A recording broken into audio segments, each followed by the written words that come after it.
So AIMA has been known for its testing services. For instance, the management aptitude test, which is very popular, of late catering to admissions and also to recruitment services.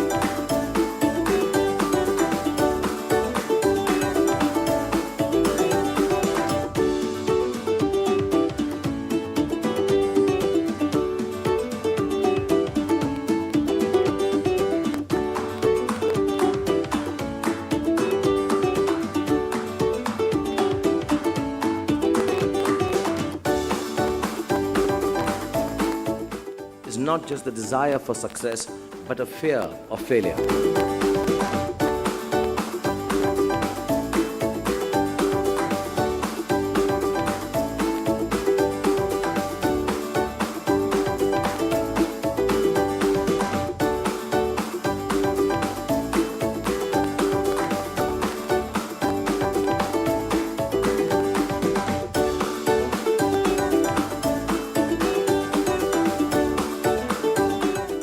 AIMA is an institution that all of us are proud of.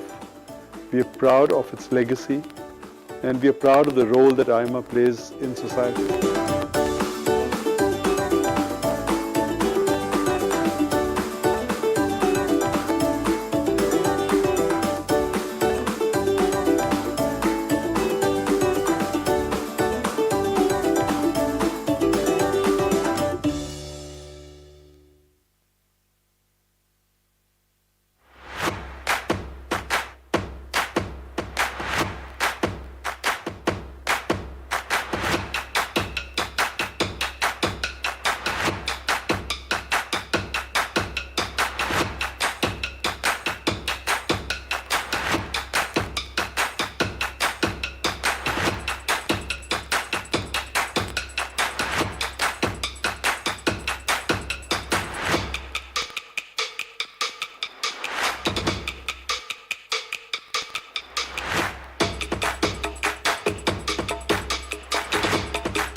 startup revolution is powered by you.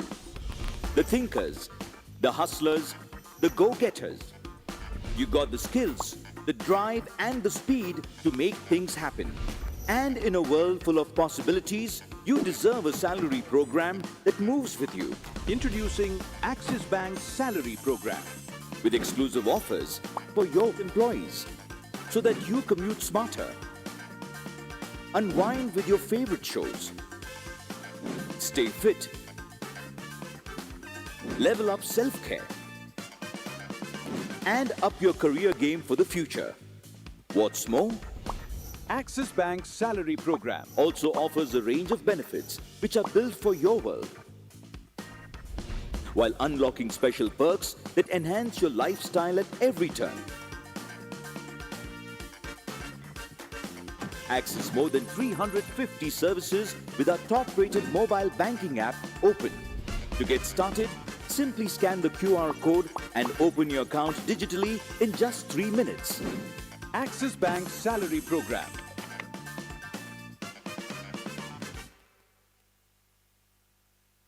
In a world moving faster than ever, businesses need digital partners who don't just build technology, but understand the future.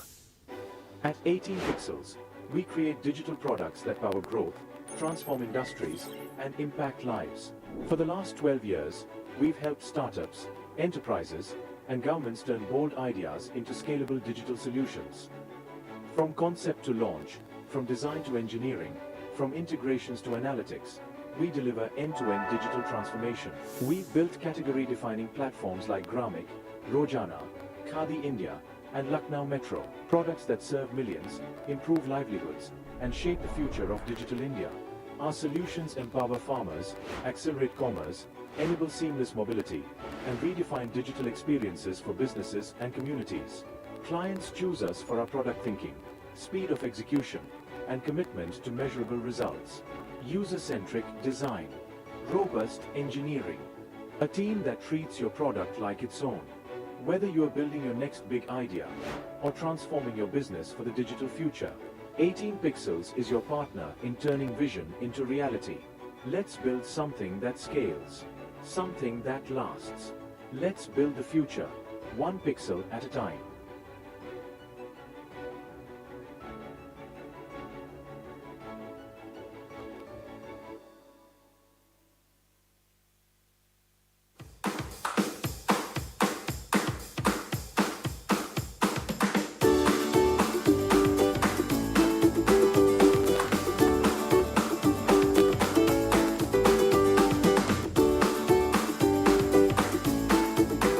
AIMA works as an overall India-wide organization for management.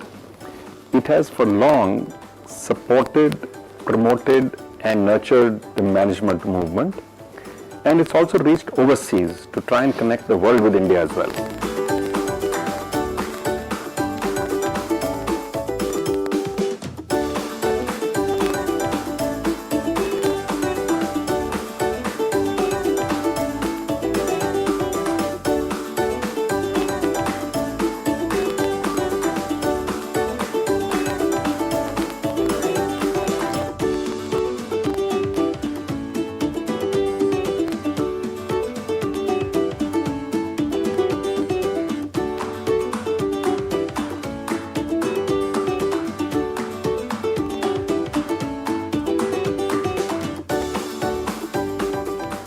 So whether you're a young student out there or whether you're a practicing professional, I think being a member of AIMA will give you a huge network, will give you a huge range of new concepts, and it gets you access to events where you really get to meet some of the best and the finest speakers in the country from whom you can learn.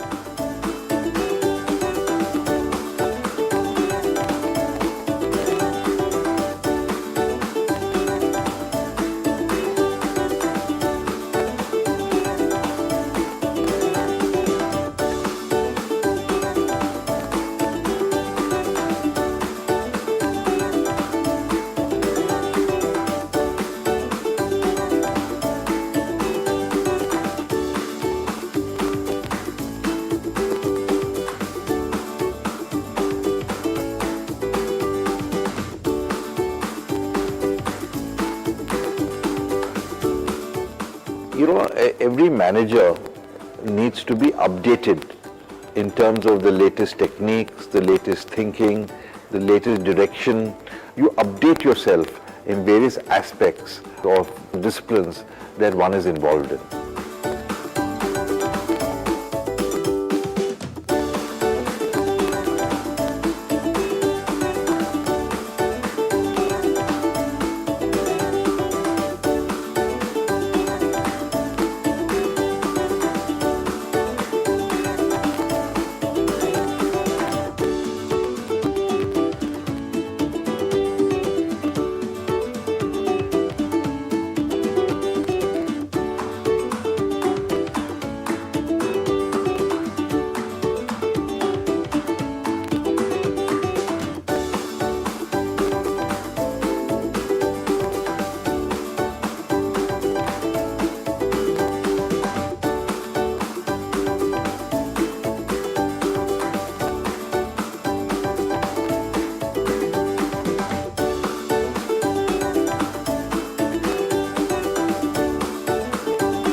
Continuous skill development, continuous education is a necessity for everybody.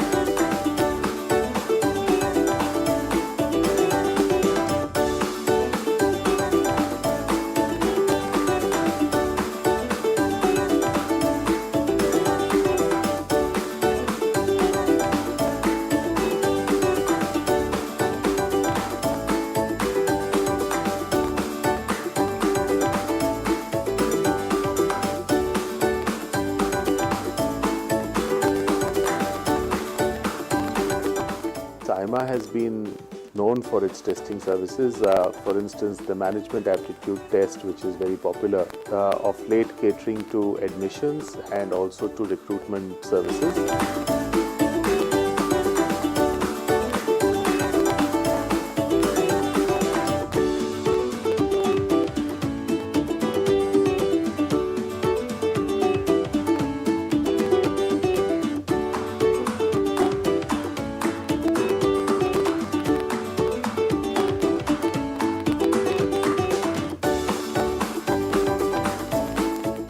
Is not just the desire for success, but a fear of failure.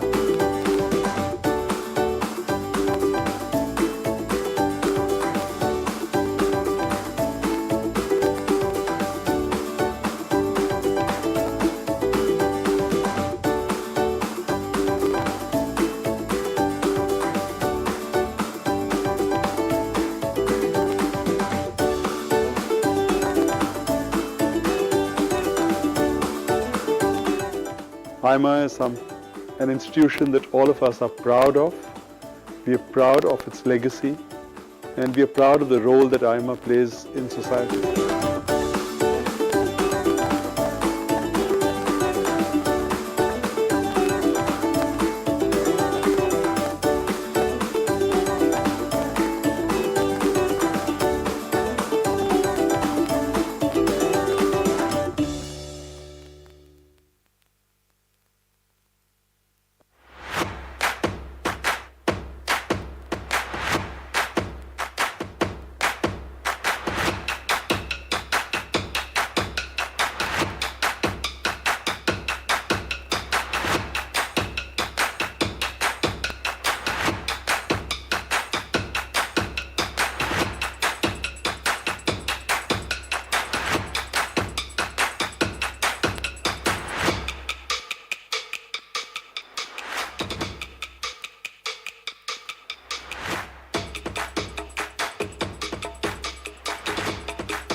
Okay.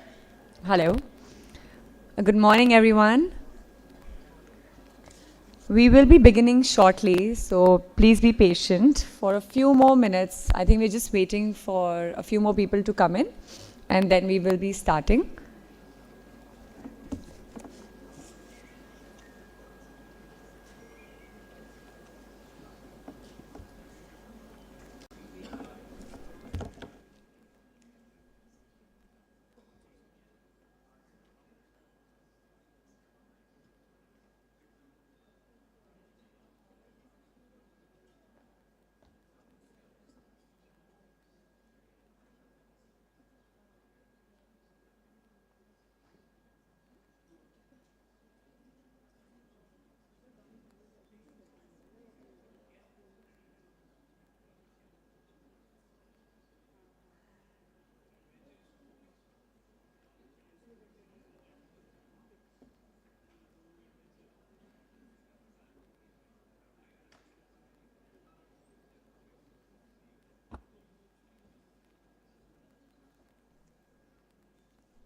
So while we're settling down, I thought we'll just have a quick show of hands because we would love to know the audience a little bit better.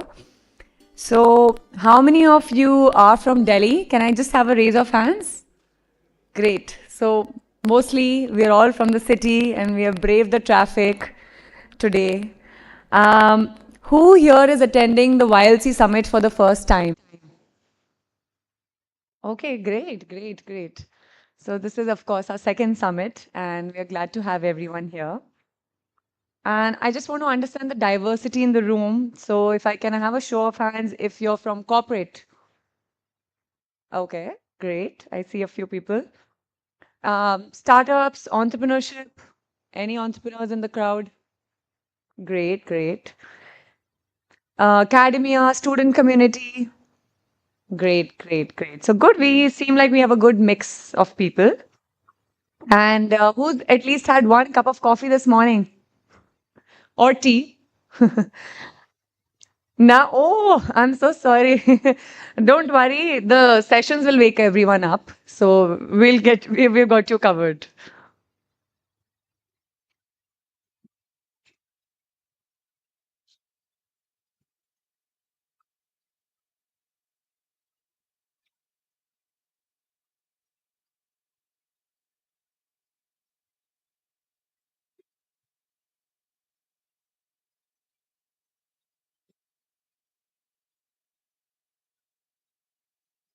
You know, while we're of course waiting, I would love it because this is of course a place where we get to interact with everyone.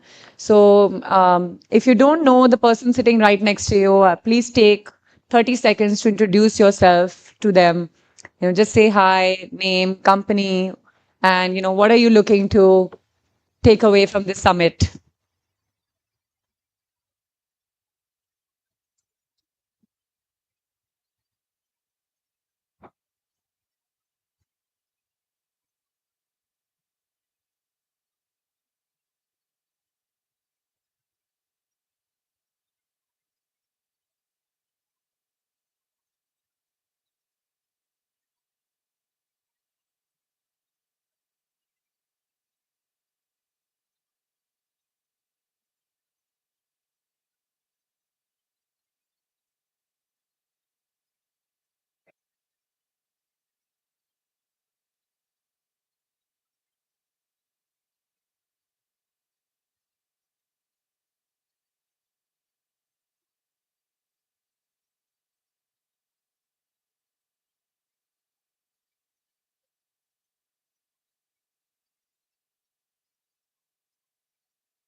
So in the meantime, while we wait for our speakers and dignitaries, I just wanted to, of course, ask a few questions, because here we are here at an innovation summit. So one, of course, I would want to know is, we have a session which is on being in the wild, and so if I wanted to also understand a lot of people's leadership style here. So if your leadership style was an animal, a lion, elephant, a cheetah, or some other animal, which one would it be? Anyone has any answers for that? Does anyone want to, kind of explain themselves? We have mics around to go around.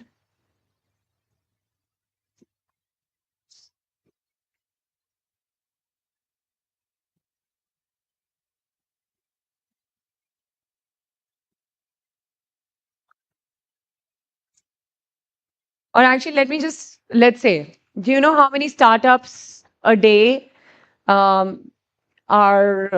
starting out in India? Do you know how many startups? 100 startups a day? 1,000 startups a day? That's a lot. Anyone else for any numbers? 20? Anyone else? I'm still waiting for the correct answer. It's close to 20 though. Yes. I mean, somewhere in the lower numbers, not 100, not 1,000.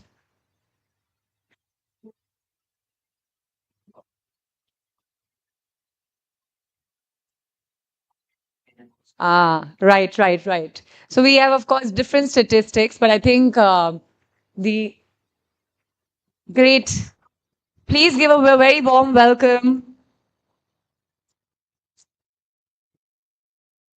So we'll officially begin the program.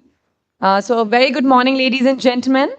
We're delighted to have you here with us at AIMA's Young Leaders Summit 2025. The theme of the summit is Future Ready, Innovate, Inspire, Impact.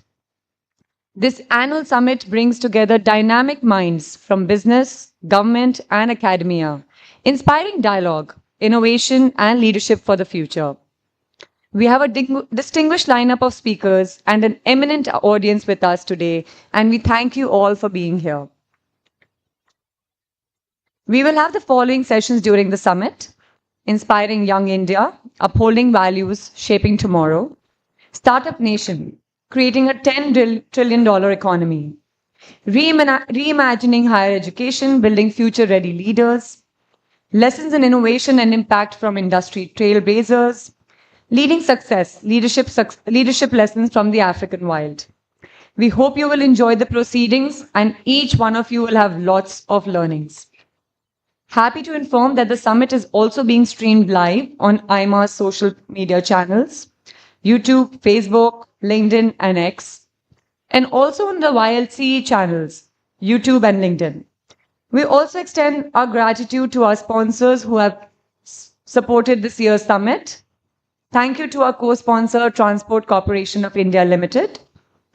Our associate sponsors, Axis Bank, University of Engineering and Management, Medicaps University, NIT Business School, 18 Pixels, and our corporate contributors, Management and Entrepreneurship and Professional Skills Council, and Resurgent India. During the sessions, we will be conducting live polls, so you can scan the QR on your badge for the program of the day, the speaker's profile, and the poll question for each sessions. All delegates are requested to retain their delegate badges for the entire duration of the program, as the entry to this hall would be allowed only if you're wearing them. May I also request everyone to kindly keep your mobile phones on silent mode. And now we will begin with the opening session. So the poll question for this session is, are India's youth currently receiving the right opportunities to shape the country's global future? Do you agree, disagree, or can't say? Please scan your badge together to answer the question. Ladies and gentlemen, we now begin with the opening session of the AIMA Young Leaders Summit 2025. Please join me in welcoming on stage Mr. Vineet Agarwal, Vice President AIMA and Managing Director, Transport Corporation of India Limited; Mr. Sunil Kant Munjal, past President AIMA and Chairman Hero Enterprise. Ms. Rekha Sethi, Director General AIMA. Mr. Santosh Kumar, AIMA YLC Summit Chairman and Director SPJ AIMA Vice Tech. Mr. Arun Pandit, National Chairman AIMA YLC and co-founder SCS. Please welcome them with a huge round of applause. May I now request our dignitaries to kindly light the ceremonial lamp to mark the inauguration of the AIMA Young Leaders Summit.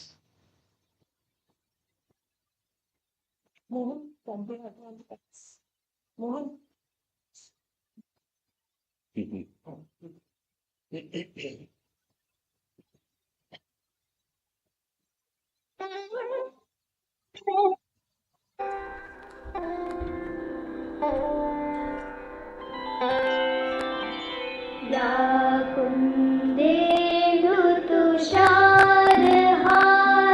धवला या शुभ्रवस्त्रामृता या वीणावरदण्डमण्डितकरा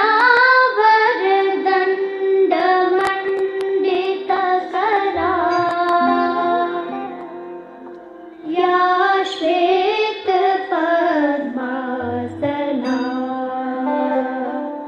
या ब्रह्माच्युत Shankar प्रभृतिभिः। Thank you, everyone. May I now request Mr. Santosh Kumar to deliver the welcome address.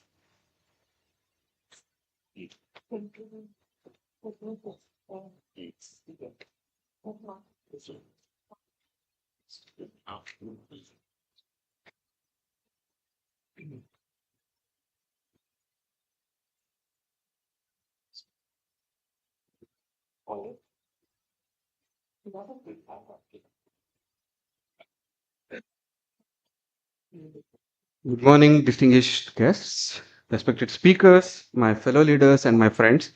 It's a privilege for me, it's an honor for me to welcome you all to AIMA Young Leaders Summit 2025. And this is a great space to be in where we've moved to the second year of our summit. And this is our flagship summit from the Young Leaders Council. A few things I want to share here as part of the welcome address is, when we look at our theme, it's future ready. The idea is to really innovate, inspire, and impact. We're not just looking at creating something, but we're also creating a lasting impact for the whole nation. As I chair this summit, I'm deeply proud of how Young Leaders Summit has shaped itself, and it's also evolved into a powerful national platform for leadership, learning, as well as cross-industry connections. While we move on looking at how we can build the nation, we also have to build the young leaders who can really come up and take up that national focus for the country. So India is moving into a stage where we are already crossing the $4.5 trillion. We are hurtling towards a $10 trillion GDP economy now. And one of the important elements for us to move there is to really have our strong pipeline of young leaders who can come up and deliver those results for the country, not just for themselves, but also for the world itself, right? We are setting up the conversations for the world. This is exactly where YLC comes in. We are at a cross junction where we bring in the academia, we bring in the industry, we connect two ends of the spectrum. We work with the young students, we work with the young leaders in the corporate world. We also bring in the insights from the industry as well. Over the last 12 months, I want to share some stats about what we have done. We had 11 chapters of ours had many programs enabling the young leaders across the country. We also had 50 of our members represent the YLC in global conferences, summits, where we were part of the larger dialogue, larger conference, larger conversation to set the agenda for the world over the last 12 months. But beyond that, we also ran our Innovation Summit for students to really bring in the student entrepreneurial movement in the country. We also worked with industry such as KPMG and others, where we had our members visit the innovation centers there, work with them to understand the cutting edge technologies that the world is building towards and how we could contribute for that. And when we do this, we also realize that it's imperative for us to bring that uh, the conversation between the industry and academia, and we become that bridge for both ends of the spectrum, and we enable the student pool that can become early emerging uh, talent for the corporates, but also they can become the next stage of young leaders who will be driving the company forward. So our motive here is to really enable and support the student ecosystem, the young corporate leaders, as well as bring them up to the curve where they can really contribute to the national economy. Setting the stage for today's summit, you must have already seen my colleague talk about what is there in the agenda for today, but I'll take a brief moment to walk you through what to expect from this whole session. It's not a sequence of events that we're doing today. It's not a sequence of sessions. It's a highly curated dialogue that we're building towards. We have right after me, we'll have Rekha Sethi, DG of AIMA, walk us through about AIMA's prerogatives. We'll also have Vineet Agarwal, who's the Vice President of AIMA, but also a long-standing pillar of YLC itself. He was the founding chairman. We are privileged to have Sunil Kanmanjalji delivering a keynote address for us. This session essentially is to really build a momentum for the session today, for the whole day.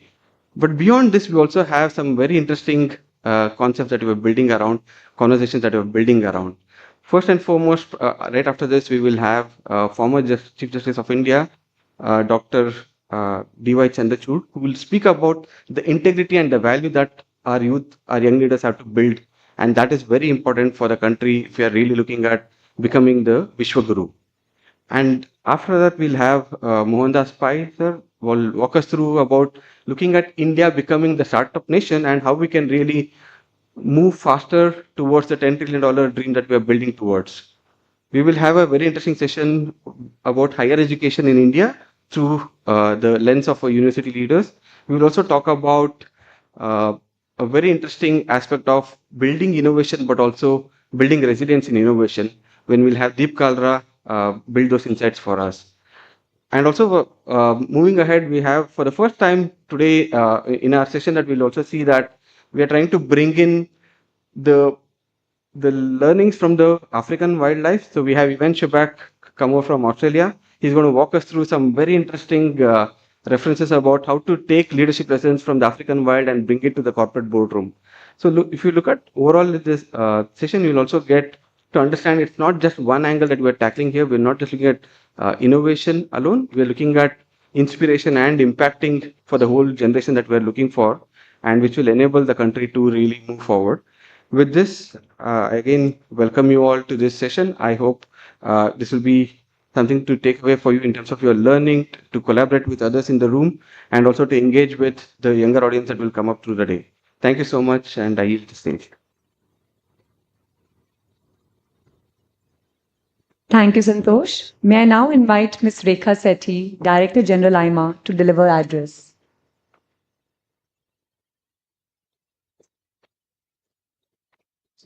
Mr. Sunilkant Punjal, Vineet, Mohan, Santosh, Arun, ladies and gentlemen. It's a great pleasure to welcome you all to AIMA's second Young Leaders Council Summit and to thank you for being here this morning. This gathering is special because it brings together both veterans and emerging leaders, creating a dialogue across generations about the future of leadership in India. Mr. Munjal, we are delighted to have you with us again. Your role as investor, mentor, and guide to new entrepreneurs makes your reflection specially valuable. We look forward to your distinctively thoughtful and inspirational address. Vineet, as the founding chair of AIMA YLC, you have been instrumental in building this forum, and your perspective on innovation across traditional and new economies will be of great benefit to this audience.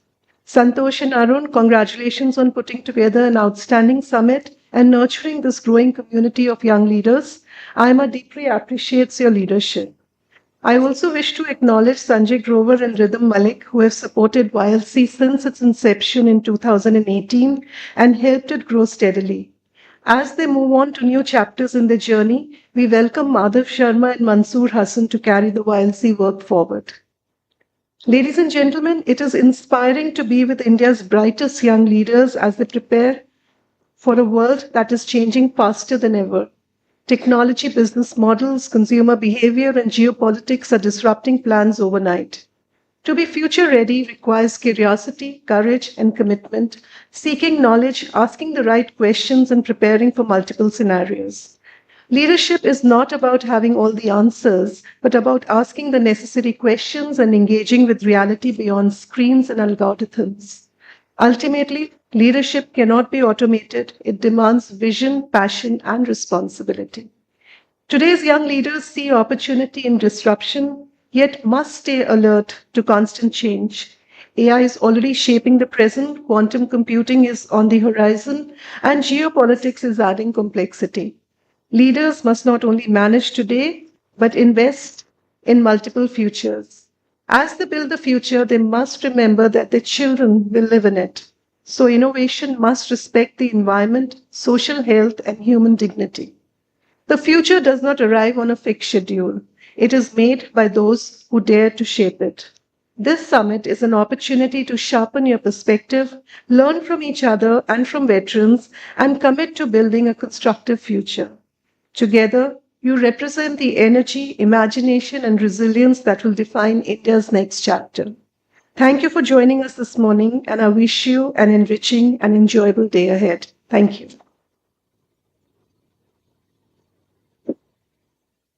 Thank you, ma'am. May I now invite Mr. Vineet Agarwal to deliver his address.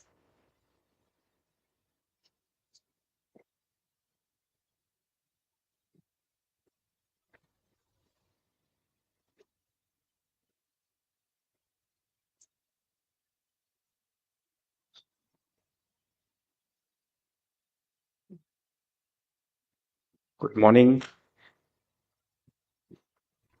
Sunil, Rekha, Santosh, Arun, ladies and gentlemen, it's always, as always, it's a pleasure to be here, and I'm delighted to see so many young entrepreneurs and professionals in the room.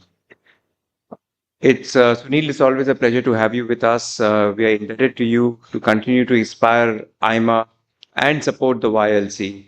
Rekha, you and your team have nurtured YLC with great vision and commitment for so many years, and it's very satisfying to see another YLC event.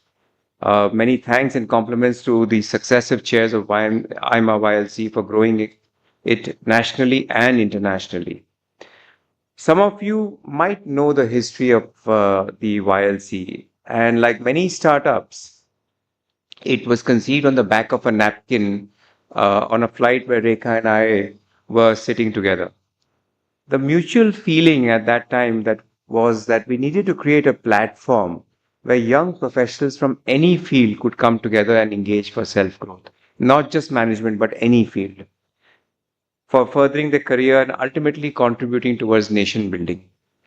With support from the then leadership, we were able to launch the initiative in Delhi and spread to many cities in the country.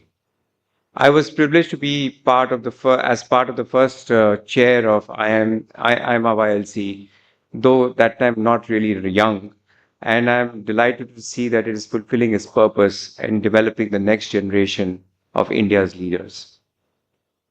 This summit is clearly a very important initiative, and I'm confident that it will grow as a platform for India's young leaders to network and share expertise.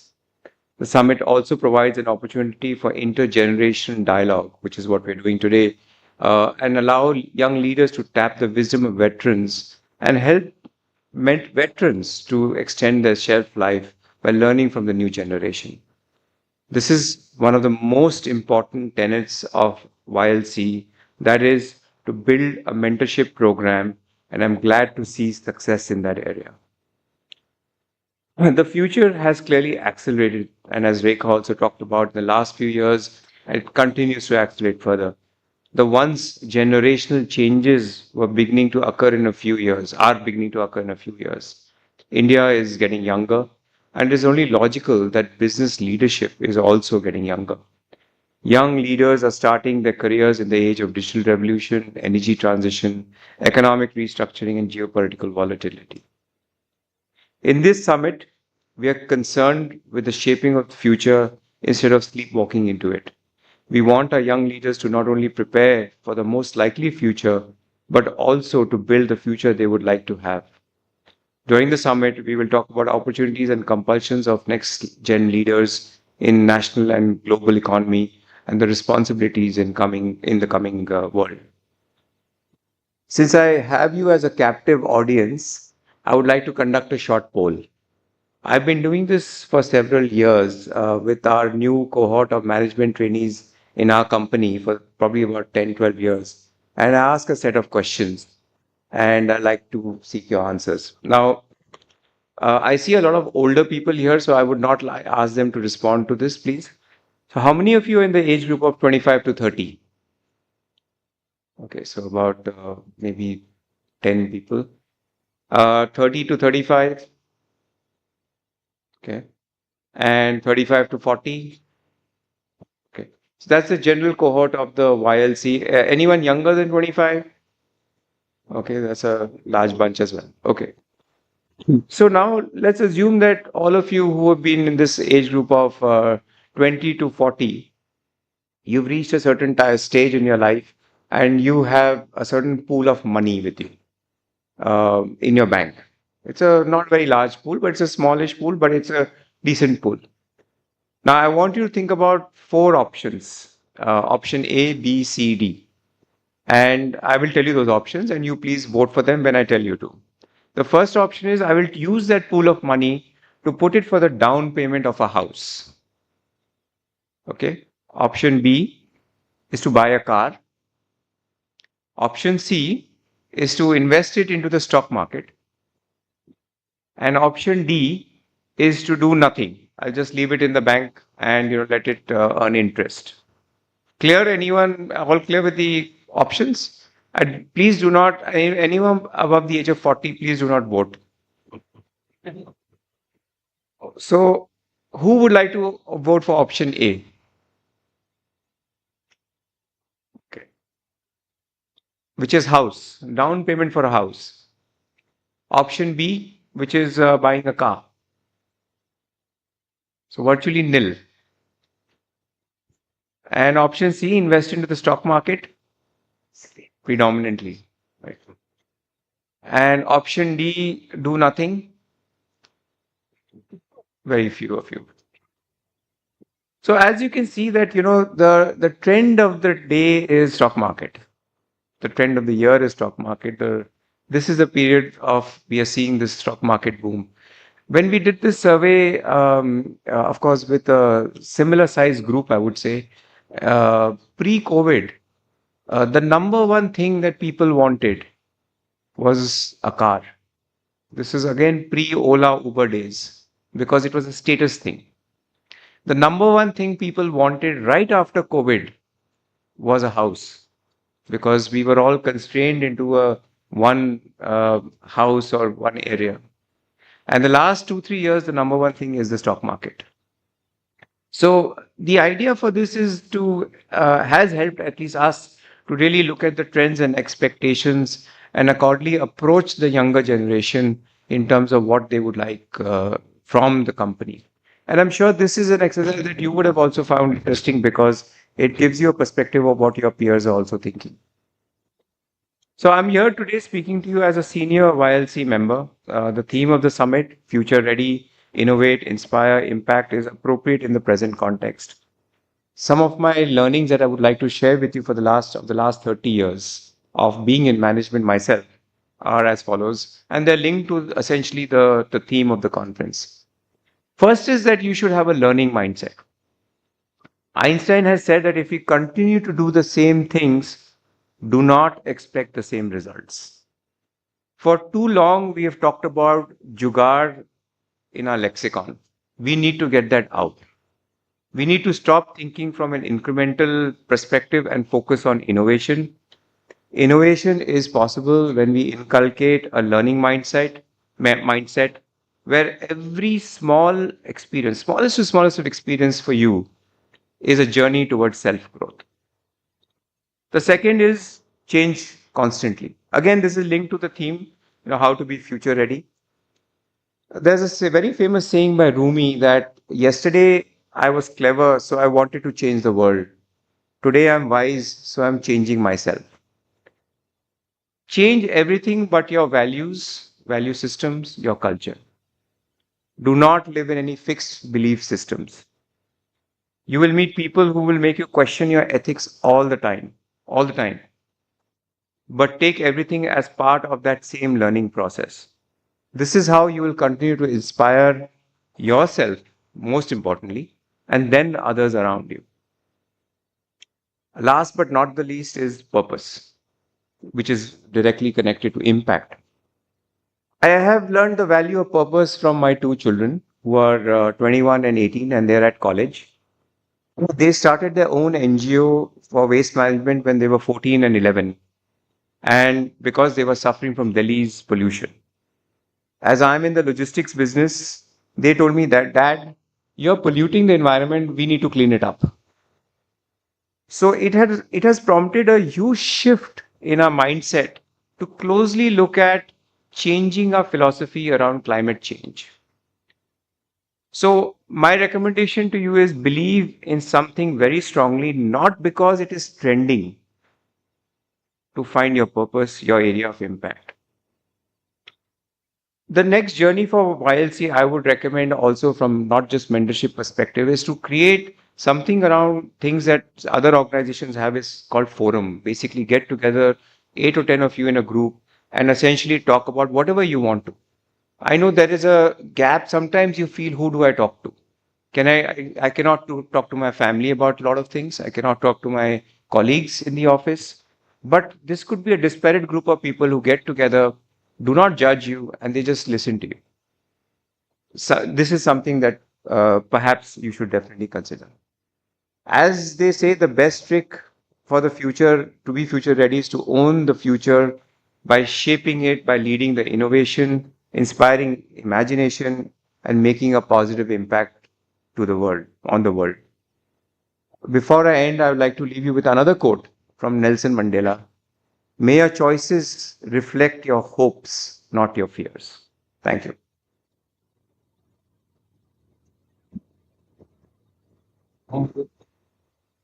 Thank you, sir. May I now invite Mr. Sunil Kant Munjal to deliver the welcome address.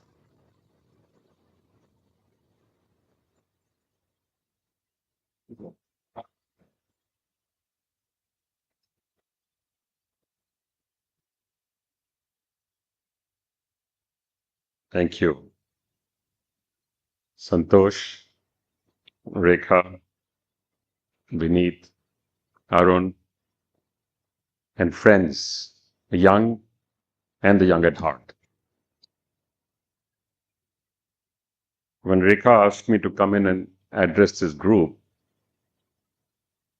I was wondering about what can one say to a group of people that are already changing the world. We often talk of walking towards the future, but currently the future is hurtling towards us right now. So instead of giving you a lecture or an address, let me try and do this a little bit differently. Let me ask you, what is it that is bothering you right now? What is concerning you? What are your fears at this moment? And I will try and see if I can address some of those to help you discover your own mojo for doing all of this. Because you are our future. You are what will define where we get to and also how we get there. Because each of these is actually important. Please remember, the destination is amorphous, but the journey is what actually matters. Every single day, what you do makes a difference. Makes a difference to you and makes a difference to people around you. So I'm going to stop here for a few minutes and ask you to tell me any issues and concerns that you have, and I'll try and address those as I speak to you. And this is an actual question for all of you. Anybody would like to ask a question? Please raise your hand and yes, please. Just shout. And only a question, please.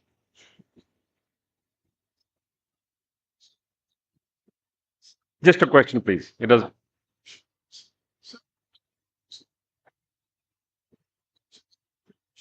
Feel that the younger generation is losing interest in studies. They are becoming what you call it a bit, they're just losing their interest in studies. What do you have to say on that? Okay.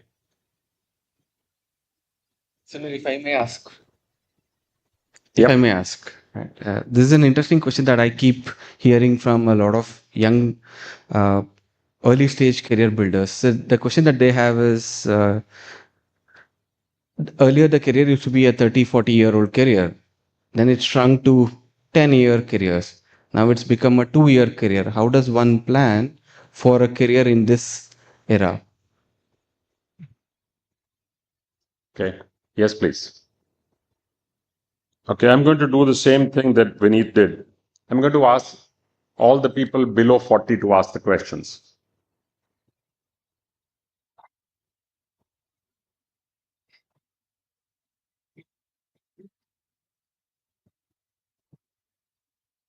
Yep.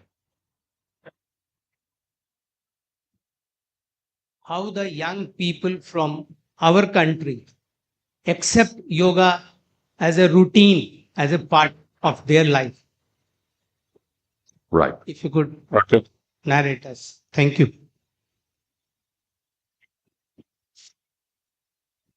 Can we get a mic there? Yes. So in a recent interview, Som. I can't make out who's asking. Yes. Yes, please. Yes. So in a recent interview, Sam Altman said that no human born today would be smarter than a computer, right? And in this day and age, what is the right career, to be honest? And what is the right? What is a right career? What is the definition of right career? Okay. And other than that, how we define economy as a whole? How does the value creation work? If that's okay.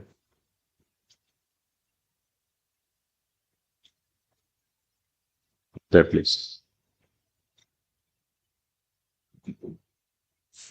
So, how do social entrepreneurs who are willing to create an impact at the grassroots level scale their work, considering the requirement of the patient capital that is needed in order to bring out the impact is limited with the industries? Thank you. All right. Yes, here, please. Sure, go ahead.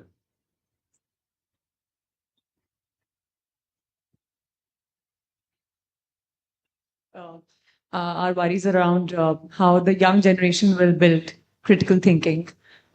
What other skills are required to move in this, to proceed or to progress further in this world of AI. Second question, of course, would be around India.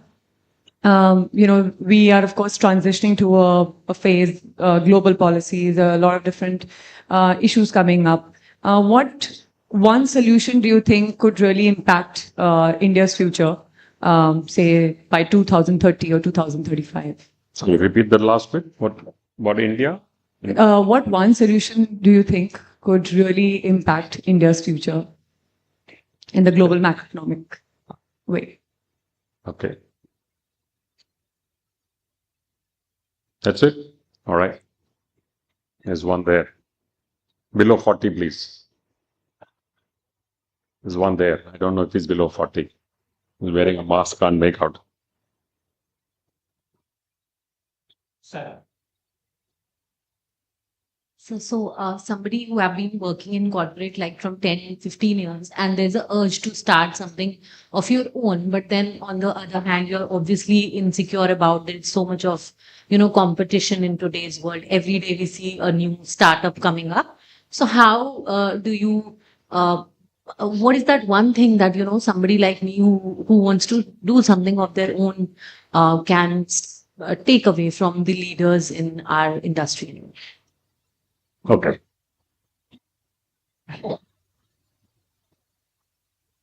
All right, go ahead.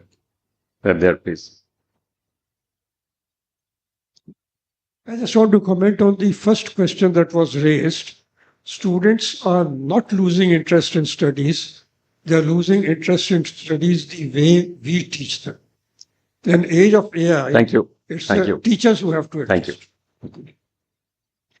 Thank you so much. So, my question to you is, how do you look at the education landscape in India? Connecting the question that this gentleman asked right away, I think it is the curriculum. We are still having curriculums that probably my father was taught 30 years ago. So, how do we bridge that divide so as to ensure that we are preparing our students for the challenges of the much anticipated fifth industrial revolution? How do we make our curriculum industry led at scale? Because in today's time, there are universities like Masters Union and others who are reinventing the business education space and making it more industry led. But how do we scale it? Thank you. All right. Thank you. All right. So, thank you for these very interesting set of issues across a wide. You're the one who gave the long thing. We already took long actually. Now I have a time limit I need to finish in. All right. So I continue first question only. When I said that the students. Can you please put a question mark at the end of your sentence? So they're becoming indifferent towards education. I just wanted to ask, because coming of AI and new technologies, do we consider AI to be a friend, a relative, or All right. a cheat? Got it. Thank you. Thank you. So there's still one more hand. There's one more hand at the other corner.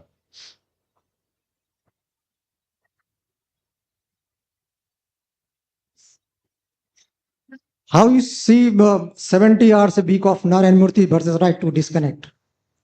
Sorry, I didn't get the question. 70 How hours. you see the 70 hours per week work of Narayan Murthy versus right to disconnect? Okay. All right. So this is a very interesting diverse set of issues that we've got here. And that is what actually we need to look at as how we step into the future. It is never going to have a single unitary focus. You're never going to have one influence coming at you. They will be coming from all directions, at all kinds of paces. So you need to figure out, how do you multitask? That is one of the unique skills that all the most successful leaders in the world have developed through history. There are very few who had to deal with one problem at one time. They could resolve it and get on and then look at something different in the future. Real life has a habit of overtaking any plan that you might make, which is why they say when you plan, please also think about what could be different. Could things get much better or much worse? What do you do then? How do you anticipate the future? And we are at a unique point in history. Change has been a constant right through history. In fact, that's the very nature of life. It's the very nature of how humanity has grown. Being inquisitive, asking questions, figuring out how do you get the answers to those questions. That innate inquisitiveness in human beings is what has made us distinctive. It also is what makes us distinct from each other, because we look at the same thing from a different perspective. That is our biggest challenge, and that, my friends, is also our biggest strength. So as we look at a world where technology is becoming the big game changer, we need to figure out, and I'm glad that some of you asked this question on education, on skilling, on jobs, on entrepreneurship, on careers, because all of them actually can coalesce into only one set of issues. Issues to do with how we approach work in life. Some of the folks here in this room have been on this trip that we take to California every year to look at the new innovations in technology, what is going on. And we do this in the hotbed of innovation in Silicon Valley. Two conversations with one of our bright Indian minds, Vinod Khosla, 6 years apart. 6 years ago, I'd done a fireside chat with him. And we were talking of the role of technology, equipment, robots, and artificial intelligence. What we are today calling Gen AI was not a term that had been coined at that time. At that time, Vinod Khosla said, there will soon be machines which will do every job better than human beings. I think Rekha might remember this. I don't remember if Mohan was with us on that trip. And I kind of pushed him I tried to pin him on this point. I said, what about this job? What about a surgeon? He's saying robots will perform surgery better than any machine. Machine learning will have better information on case studies than any lawyer that you know. So he went on one after the other. So I said, what about people? What will they do? What role do they have in life? What about their jobs? And he asked me a question. And he's saying, why do they need a job? What do they need a job for? I thought that was a bit extreme.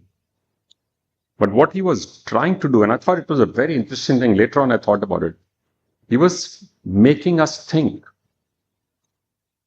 what direction are we going in? How are we preparing ourselves for that? Because technology will come. And I've said this multiple times, it's like a road roller. You have two choices. Either be sitting on the road roller or be the road. You don't have a third choice. And we used to talk about the technology will come. That is here and now. It's not in the long distant future now. 6 years ago, on the very same trip that I was talking about, NVIDIA showed us a working model of what we today call AI. We came back and I said it was super exciting and it was very scary at the same time. Because for a long time, we had been saying that we will remain ahead of machines because machines do not have their own logic. And also they cannot emote. They do not have emotion. Therefore, we will always lead. We will tell machines what to do. They showed us that a machine can develop and can use logic. And for me, that was like a red signal going up that there is a change happening. We need to look at things a little bit differently. We need to look at our own way of preparing the young for the future differently. I'm glad three of you spoke about education. We wrote a new education policy only a few years ago in India, which is actually, may I ask by a show of hands, how many of you in this room have actually read or know of this policy, new education policy? So how many have actually read this policy? It is actually one of the best education systems in the world if you actually deploy it. Please, the operative word is if you actually deploy it in right spirit. The policy has been developed by one group at the center. Of course, they took many, many experts' help. The implementation, however, will be in the states. This is a state subject. And unless we can create a system to share best practices which are, easy to talk about. We will have patchy implementation of this policy. It's a very vast and it encompasses all aspects of education. But the 2 or 3 unique things of this policy are, one, it recognizes that academics alone is not education. Sports, adventure, learning human values are as important as academics. It allows you to do things like take a break here. It allows you to accumulate and transfer credits. So it is truly phenomenal. But it's been many years since we wrote this policy. We have still not in right earnest implemented it. This policy will be actually in some ways one of the biggest reforms India has done since independence. And truly, it will teach differently from the way your dad learned. And you're absolutely right, it's not only your father, it's your grandfather also learned the same curriculum, by the way. So we tried this experiment. We set up a university called BML Munjal University just outside Delhi 10 years ago. And we said, because we registered with UGC, AICT and all the regulators, we will have to follow their curriculum, but that will be de minimis for us. We created our own completely unique curriculum. And we didn't know that what we was doing was unique in the world. I thought we were trying to make it experiential, practical, forward-looking, value-based. We did a whole bunch of things, entrepreneurial. We had a team from MIT come and tell us, and actually asked us, we hope you people realize what you have done. And when I said, what is it that we have done? I thought we had done something wrong. They said, what we do at MIT is 21% experiential. What you're doing at BMU is 48% experiential. It has never been tried in the world. So I said, is it good or bad? Because the way he expressed it was with a little bit of shock.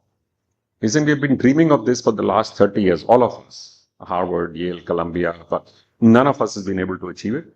One, of course, they're big ships, it's very hard to turn. And by its very nature, education is conservative, super conservative. And also because in those setups, it is not any one individual who drives the change. You can drive the change around yourself because there's an immense amount of independence. But for the entire institution to change is a very, very tough task in that setup and that environment. So we said we will teach a curriculum which is experiential. So on the campus, we got Shell to set up their only tribology lab in South Asia. So even when they have to take clients to see, they have to bring them to the campus. Siemens put up a full factory from basic machines to robotics and everything in between. So students are not just learning theory in the classes, they're actually going and practically working on these machines. And again, we gave equal importance to things like sports and adventure. But what we did do is we made 5 of our electives compulsory. They're compulsory for all the schools. We have a school for management, we have a school, a law school, we have a school for engineering, technology, etc. So these 5 electives are ethics and moral dilemma, cross-discipline, soft skills, design thinking, and physically and actually doing social work. And each of them has a meaning. And that is what I would urge all of you as leaders to actually try and adopt empathy for people around you, because we are truly privileged to be here, to be around at this time, to see this massive transformation taking place. We need to do this with a set of values, with integrity. That sadly has become a challenge across the globe and also in India. We hear of scams and scandals so very often that it's sometimes shocking. What is it that we have created? Why is it our system that is driving us in this manner? Is it our nature? Is it genetic? We need to question ourselves. The reason for soft skill was that we sometimes, not sometimes, very often, brilliant people as engineers, lawyers, doctors, They cannot have a 10-minute conversation to explain what is in their mind because it's not been taught. Attitude, etiquette, communication skills, these are all teachable and learnable skills. I think for us to be the leader that we want to be, it is important that our leaders have the ability to communicate, to tell us what's in their minds, to lead by example. But even when they lead by example, they have to express, they have to tell people what they want, what they need, what's going on, what the issues are, where the challenges lie. And design thinking is an approach where you approach anything with a potentially better outcome than you would otherwise have if you do not ask all the right questions. Design thinking is an approach. It's not about actually making designs. It's about an approach to life. And by the way, this is not only for education, not only for business. It is equally valuable in your life every day. Issues with your families and your friends and your colleagues. All of them get helped and supported if you use the tool of design. It comes naturally. It's not something that you have to do. Once you know the technique, it is the way you operate. It's the way you think. And that is important, that we need to adapt all of these as second nature, as the way we operate. Now, someone needs to tell me, do we have any time left? Okay, I think we've run out of time. So all I can say is that we need to figure out how to use technology, but not get driven by it ourselves. That is important in this current world of immense opportunity. Therefore, what is critical is for more and more of you to look to create jobs rather than only to look for jobs. Looking for job is critical and important. We've all done this at an appropriate time when we finish our education. But our single biggest challenge as a nation right now is we have 900 million people in this country who are living the same standard as sub-Saharan Africa. So if we are to be a developed nation in the future, all of India needs to develop, not only some of India, not only some part of geographical India, not just some part of the population of India. We must also remember that while we have become the youngest country in the world, in the next 8 to 10 years, we will also be the oldest country in the world. We will have more people over the age of 60 than any other nation on the planet. So we need to prepare a future which takes into account all Indians, their aspirations, their needs, their hopes, their desires. And we need to figure out a way to not just base everything only on technology, to bring back our skills, our artisanal skills, our soft skills, our music, our theater, our dance, our textiles. We have a plethora of opportunities here. We have, in the course of developing startups, since you spoke of startups, we work actively with many. We have set up multiple incubators. One of them we set up recently is based primarily on startups that are based on arts and culture, to see if this miracle of technology and the new change can help us in things that are fundamental to our lives, that are civilizational to all of us. I wish you all the very best. You are living in truly the best time this planet has seen in many, many centuries. Certainly for us as a country, as a revival of a nation which was a leader, we are sitting in the cusp of that place. It is truly exciting. Parts of it are certainly scary, but that's what real life is. But every time you slip and fall from the startups, from the fear of starting a startup, please remember that you can do it again and again and again until you're truly successful. Good luck and all the very best. Thank you, sir, for an inspiring keynote address. May I now request Mr. Arun Pandit to deliver the concluding remarks. Swami Vivekananda once said, "Give me 100 energetic young men and women and I shall transform India." With this powerful thought, we are confident that this session did not inspire just a few hundred, but thousands of young men and women to rise with conviction and courage to transform our nation and guide towards its rightful destiny. Wish Guru the guru of the world. On behalf of AIMA Young Leaders Council, I extend our heartfelt gratitude to our distinguished speaker, Sunil Kant Munjal sir, Vineet Agarwal sir, Rekha Sethi ma'am, and Santosh Kumar sir for sharing their valuable insights, wisdom, and inspiration. Your guidance has truly enriched the summit and will continue to shape the leadership journeys of countless young Indians. With these words, I rest my case. Jai Bharat. Thank you, Arun. Thank you all for a wonderful start to the AIMA Young Leaders Summit. May I now request Mr. Arun Pandit to present the memento to Mr. Sunil Kant Munjal.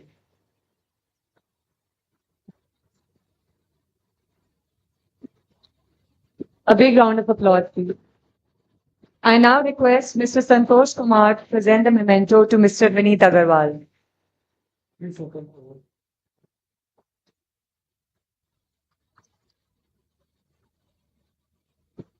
And now we request Ms. Rekha Sethi to present the mementos to Mr. Santosh Kumar and Mr. Arun Pandit. Ladies and gentlemen, may I request all of you to give a big round of applause for all our speakers today. This brings us to the close of the opening session. We are now moving to our next session, which is a very special session on inspiring young India, upholding values and shaping tomorrow. The poll question for the next session is, are traditional values still essential for effective leadership in a rapidly changing world? Do you agree, disagree, can't say? We invite all of you to participate and share your opinion. Please scan your badge to answer the poll question.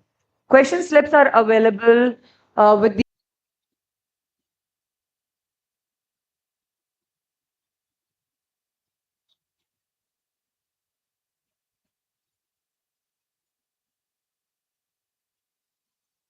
while we wait, it is also important to think about our values, since this session is about upholding youth values.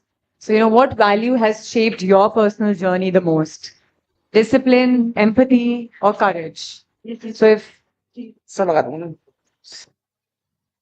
you're welcome to share your personal journey with the person right next to you while you're welcome to share your personal journey with the person right next to you while we prepare for the next session.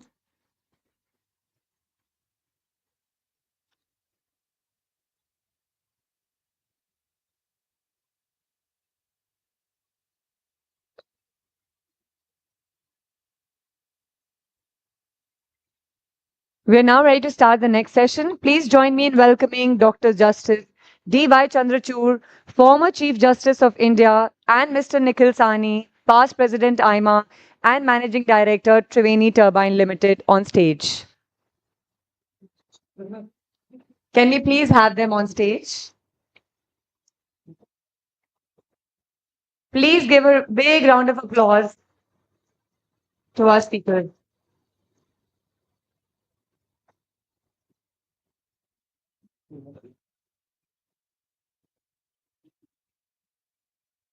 Before we sit down. Yeah. May I request Mr. Nikhil Sahni to take the session forward?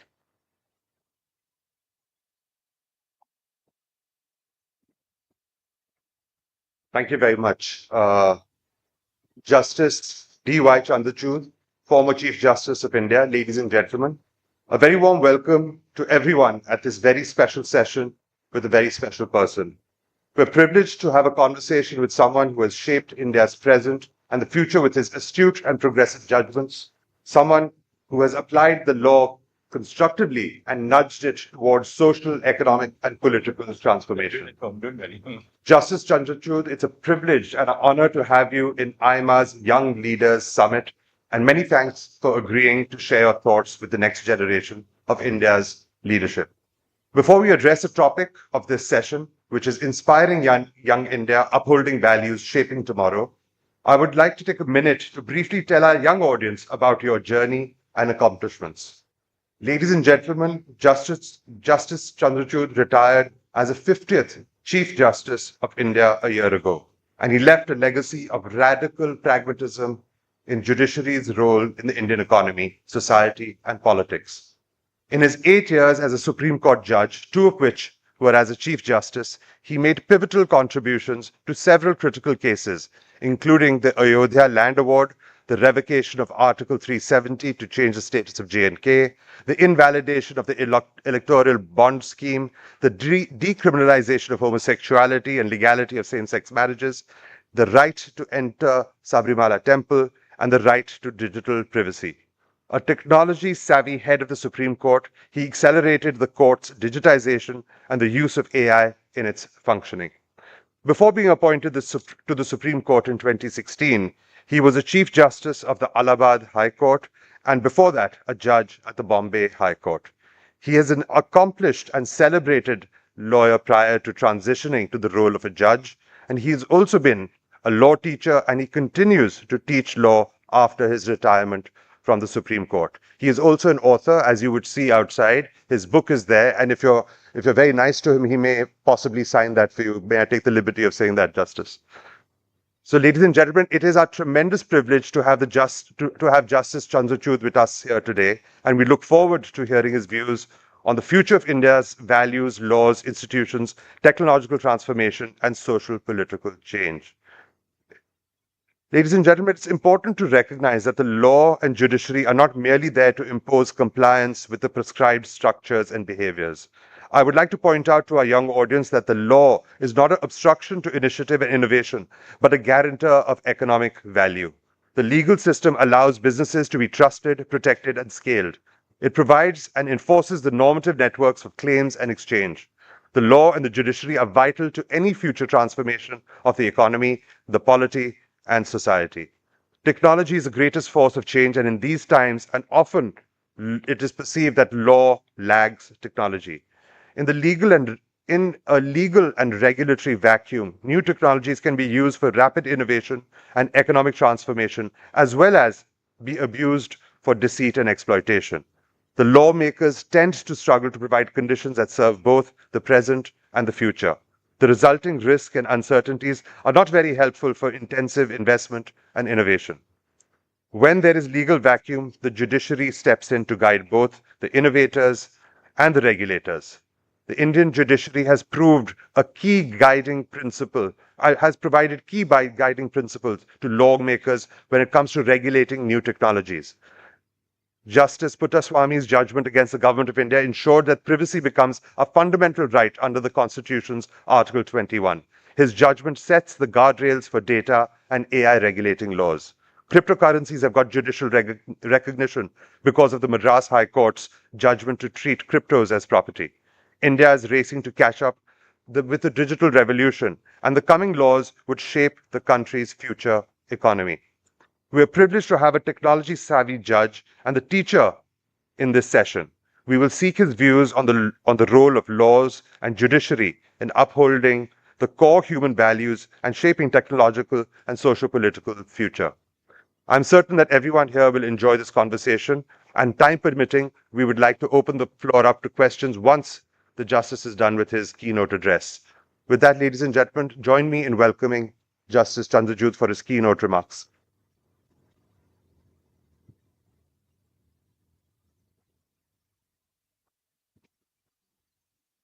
Thank you very much for that very kind introduction, Mr. Sani. Distinguished guests, eminent thought leaders, architects of enterprise and public life, and above all, the restless minds who must refuse to leave the future to chance. Thank you for being here this morning to listen to me. In late October 2003, a young scientist at the European Space Agency by the name of Juha-Pekka Luntama was monitoring what he thought were routine solar readings. As he later recounted, he accidentally issued an alert hours before the system required him to do so. An alert warning satellite operators and power grid controllers that a solar storm might be imminent. What followed was astonishing. A massive geomagnetic storm, one of the strongest in recorded history, struck Earth sooner and harder than models had predicted. That premature alert, born not of certainty but of human instinct, helped prevent cascading failures in satellites, communication networks, and electrical systems across continents.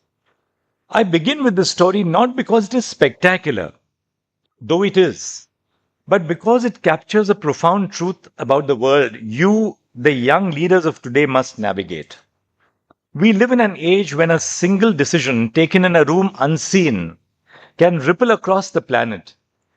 When intuition meets data, when responsibility meets uncertainty, when imperfect information still demands decisive leadership, in that small moment in 2003, we witnessed something essential.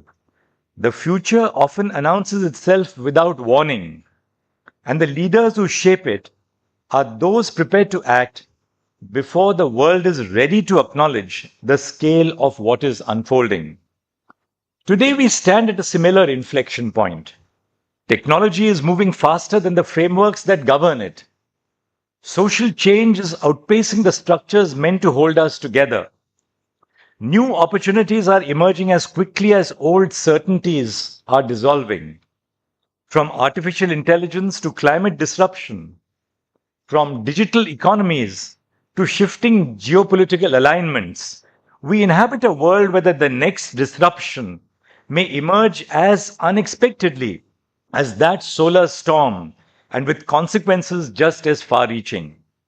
It is tempting to believe that being future ready is simply about acquiring new skills or adapting to new tools, but that is only the surface. At its core, being future ready is an act of leadership. The courage to take responsibility before events compelling us, the humility to listen to evidence but not be enslaved by evidence, and the wisdom to recognize that in a connected world, our decisions form part of a shared destiny. The story of the accidental alert is not a story about a mistake. It is a story about preparedness meeting serendipity, about the human capacity to act ethically even under uncertainty. In recent years, we have witnessed a steady rise of young enterprises across agriculture, clean technology, digital health, and sustainable manufacturing. Ventures founded not merely to capture markets, but to correct structural failures that older systems could not resolve. Many of these initiatives operate far from capital markets and media attention, yet they reshape how food is grown, how energy is stored, how healthcare is delivered, and how waste is transformed into resource. This turn towards problem-solving enterprise reflects a deeper shift in leadership from ambition alone to responsibility anchored in evidence, inclusion, and long-term consequence. So, what are the pillars or principles for young leaders? That's something which we must ask ourselves. If innovation is the instrument, purpose must be its compass. Every technological or entrepreneurial choice rearranges power over land, labor, data, health, and resources. The young leader must therefore ask not only what can be built, but what ought to be built. Growth that ignores consequence is not progress. It is merely speed. In a time of ecological stress and social fracture, leadership is measured not by the velocity of success, but by the depth of responsibility it assumes towards those it may never meet, future workers, future citizens, and future generations. The second pillar is the discipline of learning, joined inseparably with the courage to unlearn. It's always important for all of us as young leaders. When I say us, I try and associate myself with you. It is important for us to unlearn as much as to learn. The knowledge that carries you into leadership will not be the knowledge that sustains you there. Science will advance, markets will shift, social needs will mutate. The leader of the future will not be the one most certainly of yesterday's truths, but the one at least not afraid to re-enter uncertainty with dignity, to revise assumptions, cross disciplines, and remain a student even while holding authority. Knowledge, when knowledge is shared, does not diminish, it multiplies. Every act of intellectual generosity expands the boundaries of individual perception into a community of ideas. And it is within that community that innovation matures into wisdom. Leadership is also revealed often most truthfully in failure. Courts teach us that fallibility is not a defect unique to institutions. It is a condition of being human. Some of the most consequential errors in public life are committed not in bad faith, but in overconfidence. History is replete with projects launched in haste, without adequate consultation or testing, whose unintended consequences outlived their initial promise. The strength of a leader lies not in never failing, but in recognizing error early, correcting course publicly, and following reflection to shape the next decision. Humility in that sense is not weakness. It is the discipline that keeps power from hardening into ego. All of us are products of our time. Our predecessors were products of their time. And therefore, when we are quick to criticize, let's reflect on the times which governed their decisions.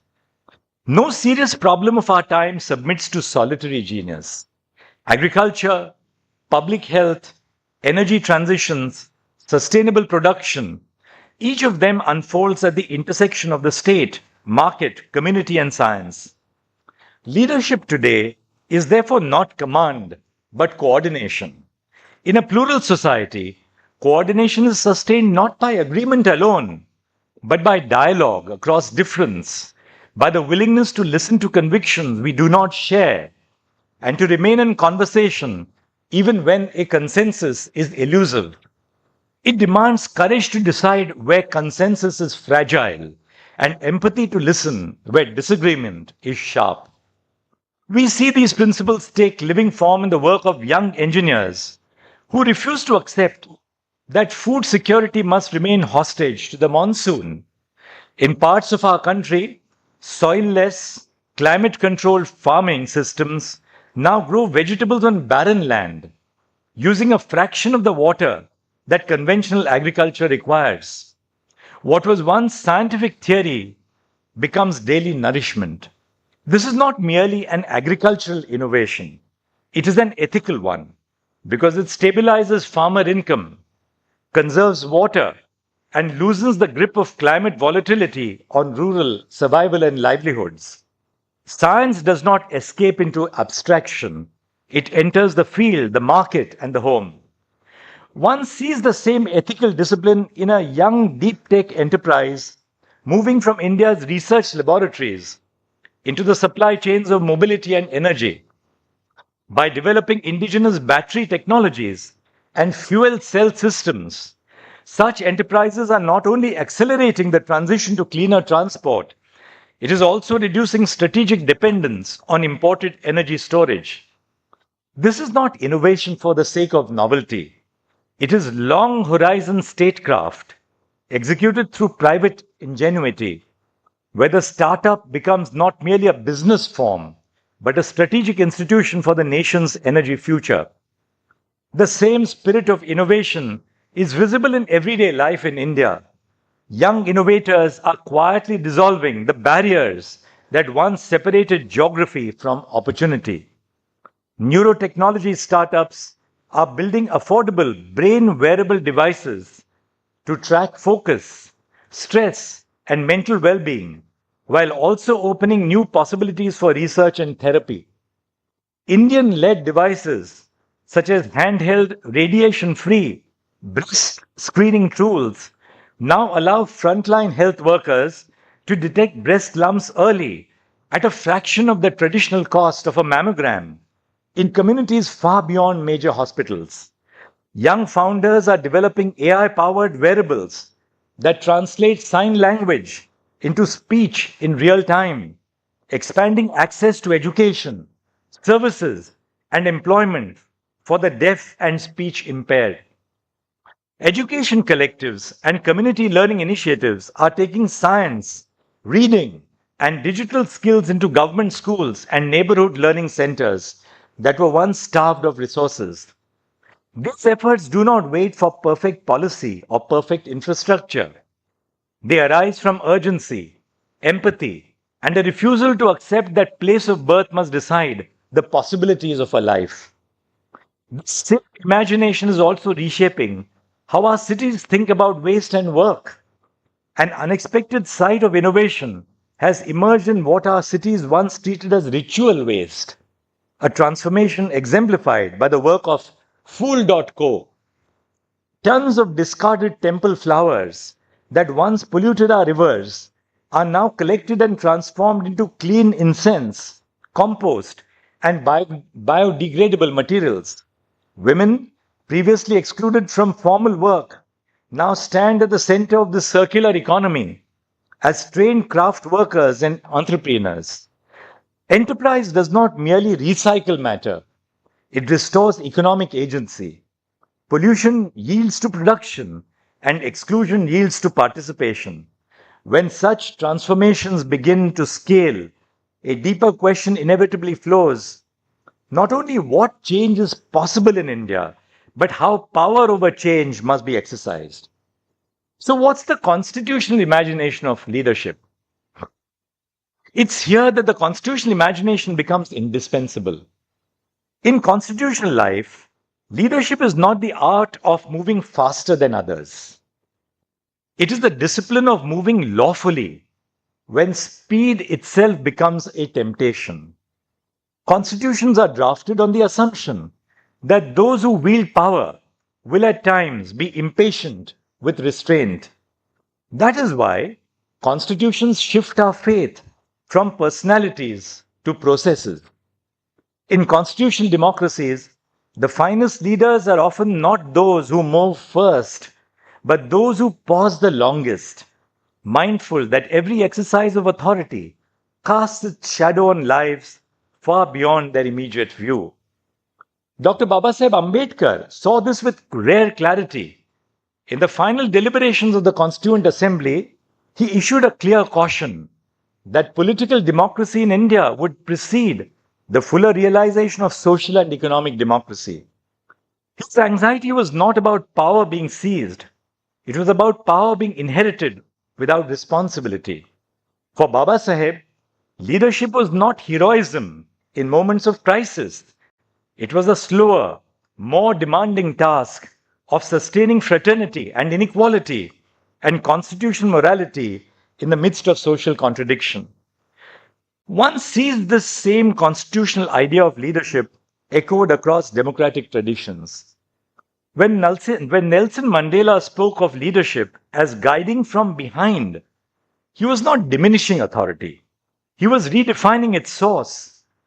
When the American judge Learned Hand warned that liberty ultimately lives in the hearts of people, he was reminding us that no constitution can succeed where leadership forgets the ethical habits of self-restraint, reason-giving, and respect for dissent.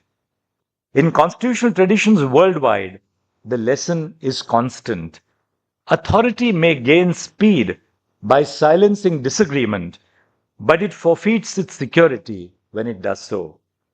To speak of innovation, governance, or enterprise without constitutional imagination is to describe motion without direction.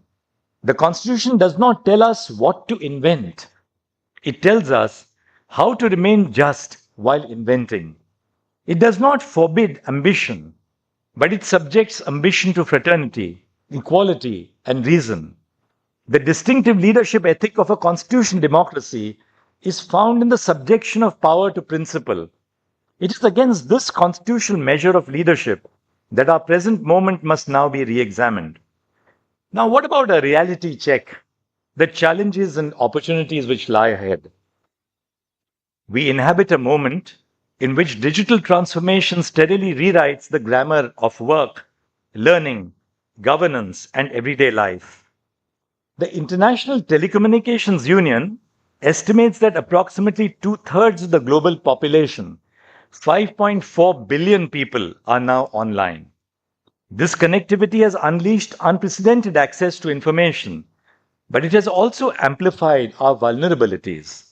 Misinformation, algorithmic opacity, privacy erosion, and widening digital divides.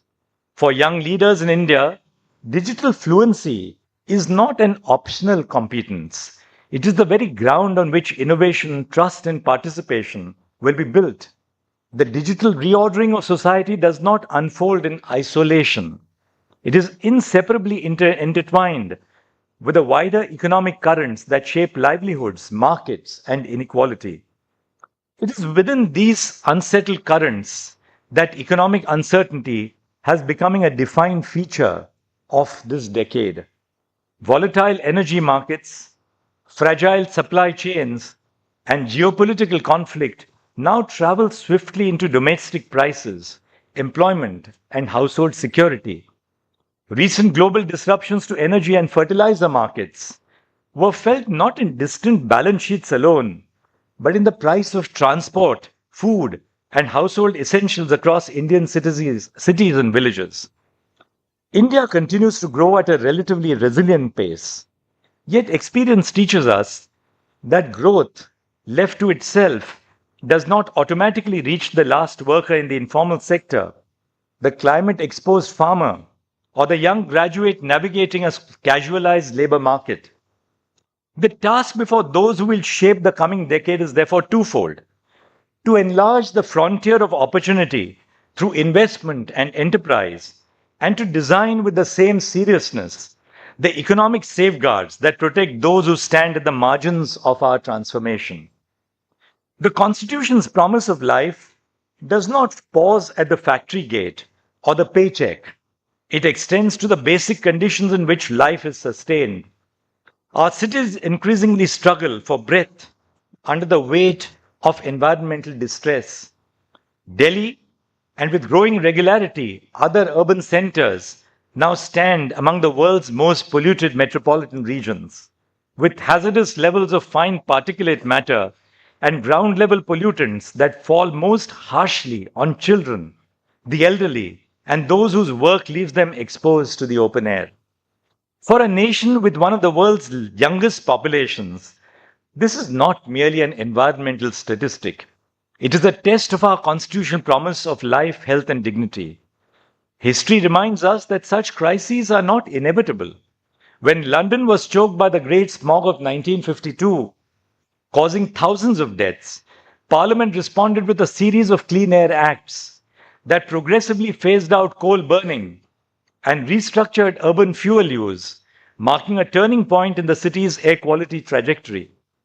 More recently, measures such as congestion charging and the ultra-low emission zone, despite controversy and political cost, have been associated with significant reductions in nitrogen dioxide and particulate pollution across the city, including in its most deprived neighborhoods. The lesson for us is not that Delhi must copy London's mechanisms, but that when evidence, public health, law, and citizen choice move in alignment, even entrenched pollution can be pushed back over time. But the way forward will not be when we live in a perpetual state of self-denial. For India, the response to air pollution will have to be rooted in our own institutions, geographies, and democratic debates. Clean air will not be secured by technology alone, nor by regulation alone. It will require the slow work of redesigning transport, energy, housing, and public behavior in ways that honor both development and restraint. The architecture through which we transact, identify ourselves, and receive services has become the new side where questions of dignity, design, and power quietly intersect. In 2023, the G20 New Delhi Leaders Declaration acknowledged the role of digital public infrastructure in advancing financial inclusion and inclusive growth, and endorsed policy recommendations on how such infrastructure can be designed to serve public purposes. Today, the United Payments Interface, UPI, processes over 20 billion transactions a month, connecting street vendors, farmers, students, and entrepreneurs in a single real-time payment system. For the first time, population-scale digital governance is being tested not in a small or homogeneous jurisdiction, but in a vast, diverse democracy of 1.4 billion people. Like clean air legislation, the digital infrastructure carries immense promise, but it also concentrates power, data, and decision making in ways that demand vigilance, safeguards, and a constant ethic of accountability. At the same time, work itself is undergoing a structural transformation. Automation, remote work, platform economies, and AI driven processes are redefining what skills matter and what careers will look like.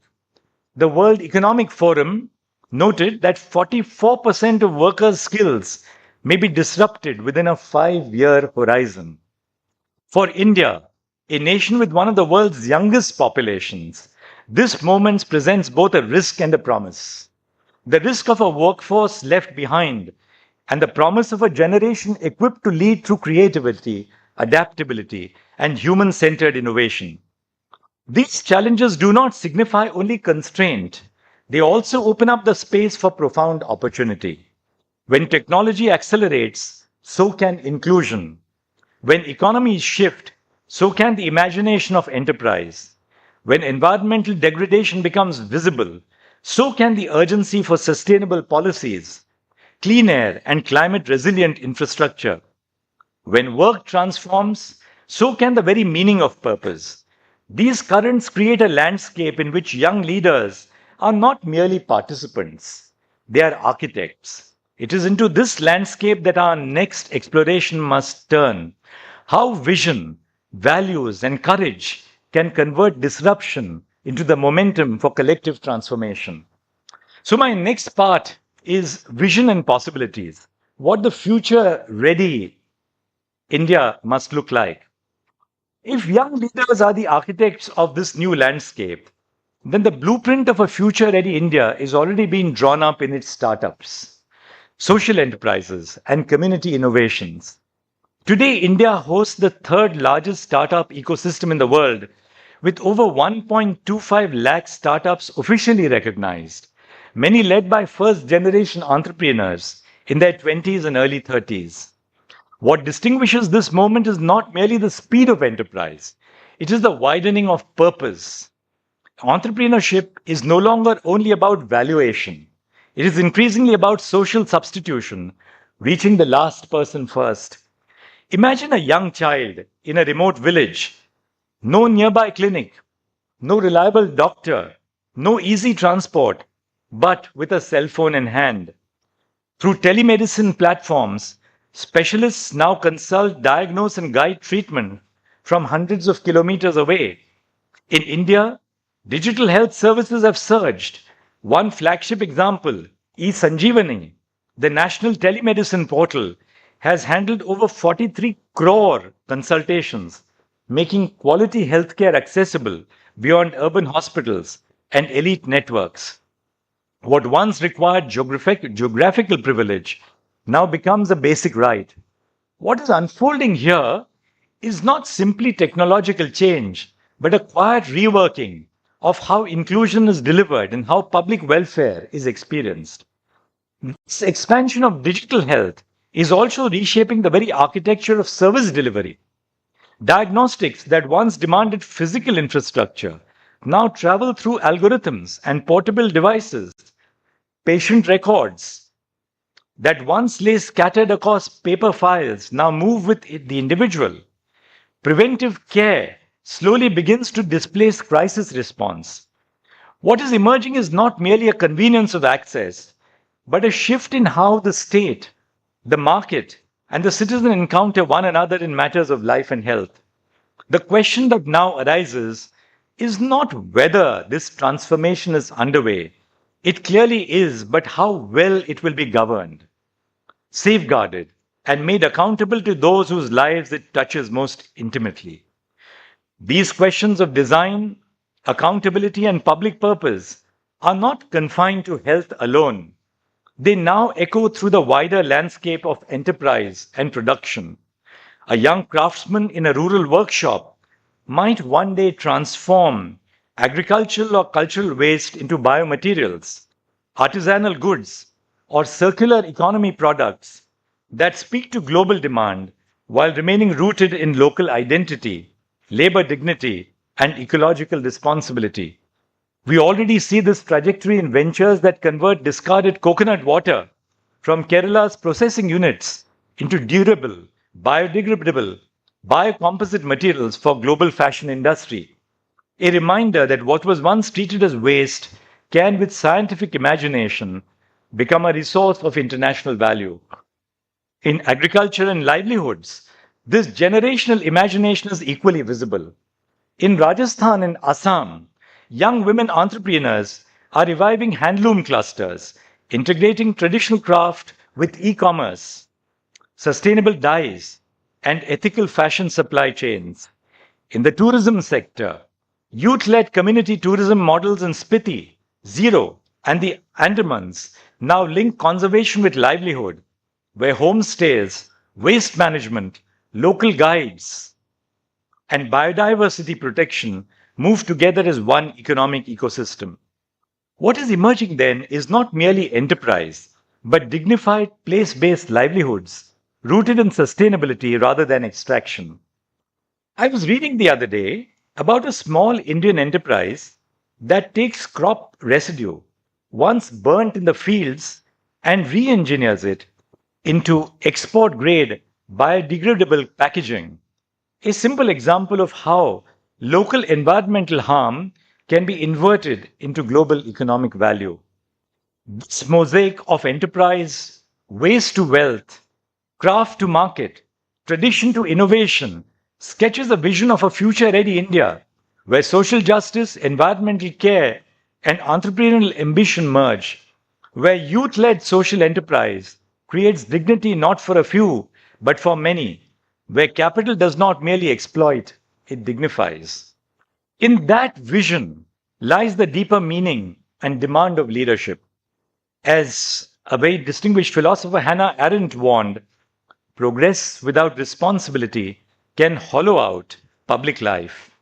Innovation, therefore, must be judged not only by what it advances, but what it preserves. Dignity, agency, and the fragile architecture of trust on which shared futures rest. The next generation enters public life with access to tools of immense power, but it must also carry within it a compass of enduring truths. Skill without integrity is fragile, and success without conscience is hollow.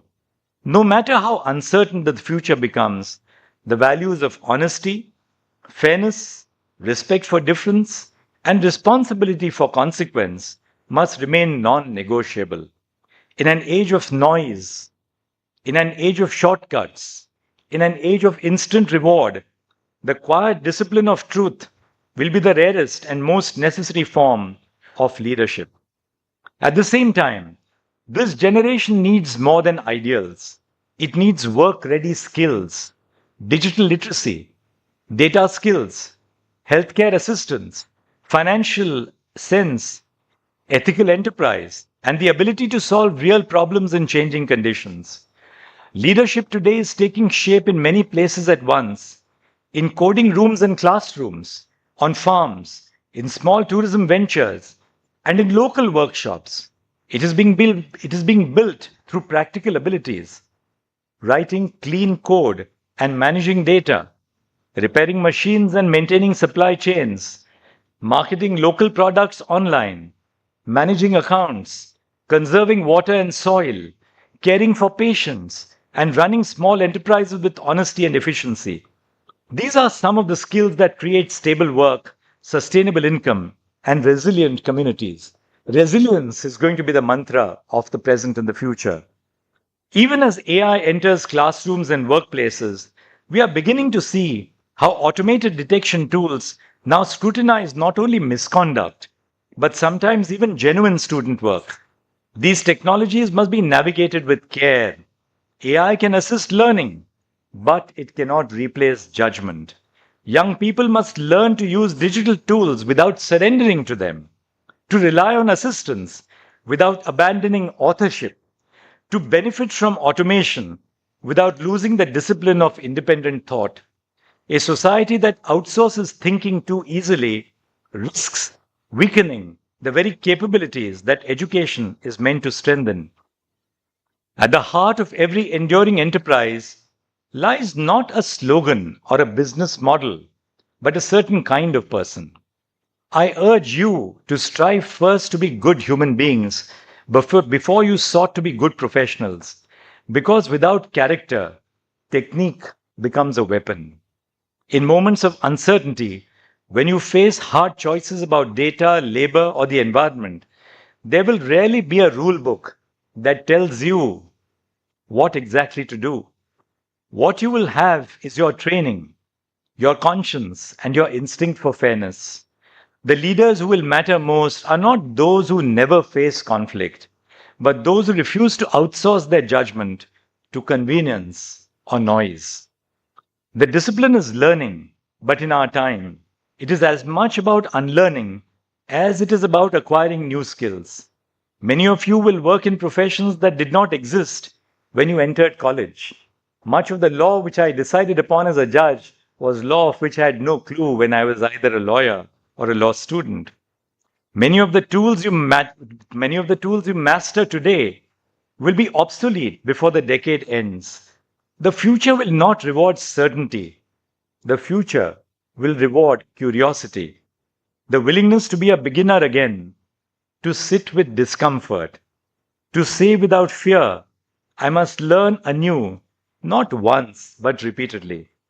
The problems that confront us cannot be solved by any single discipline, institution, or ideology. Climate, inequality, technology, education, public health, each refuse to stay within neat professional silos. Leadership, therefore, is no longer command, it is coordination. It is the courage to decide and the empathy to listen. The boldest leaders of the future will not be those who speak the loudest, but those who can hold together disagreement without allowing purpose to fracture. This summit is not a spectacle for observation. Rather, it is an invitation for participation. The responsibility does not lie with an abstract system, nor with a distant generation which is yet to come. It rests here, now, with you. The future will not be delivered to your doorstep as an inheritance. It will be shaped by the collaborations you initiate, the risks you choose to take, the injustices you decline to normalize, and the institutions you build or refuse to abandon. This is not about waiting for someone else. This is about you, us, together.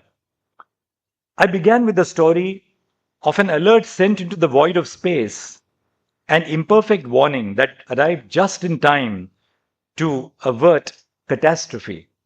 The future seldom presents itself in finished form. It is assembled through decisions taken amid partial knowledge and imperfect foresight. When you return from this gathering, take one step that carries risk with purpose. Start one collaboration. Mentor one young person. Refuse one convenient compromise. Build one institution that will outlive you. The measure of leadership is not how brightly it shines in the moment, but how safely it guides others through uncertainty. It is in this steady, often unseen labor that innovation finds its conscience, inspiration finds its discipline, and impact acquires its lasting meaning. Thank you very much for your patience for inviting me.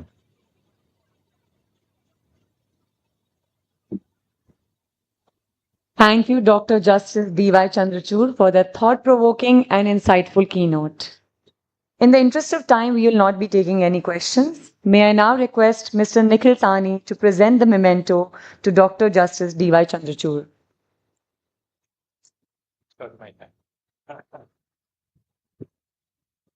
A big round of applause.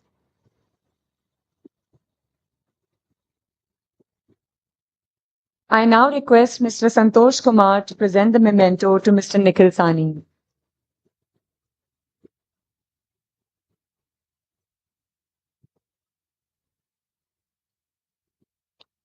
A big round of applause again. The poll result is being displayed on the screen. With this, we come to the end of this. Yeah. The justice is very intrigued by the fact that we have so many youth here. What questions you may have for him? I think that he understands that we're running short of time, but just to see what is on the minds of the youth, and especially if I could take the cue from the previous session that we could only get the youth to ask questions. And don't expect an answer, but I think this is more to get the pulse of what the wisdom that Justice Chandrachud just bestowed upon us. So if I could just get some, I'll give these to Justice Chandrachud, but please, if you could do it quickly, please don't make a statement, just a question.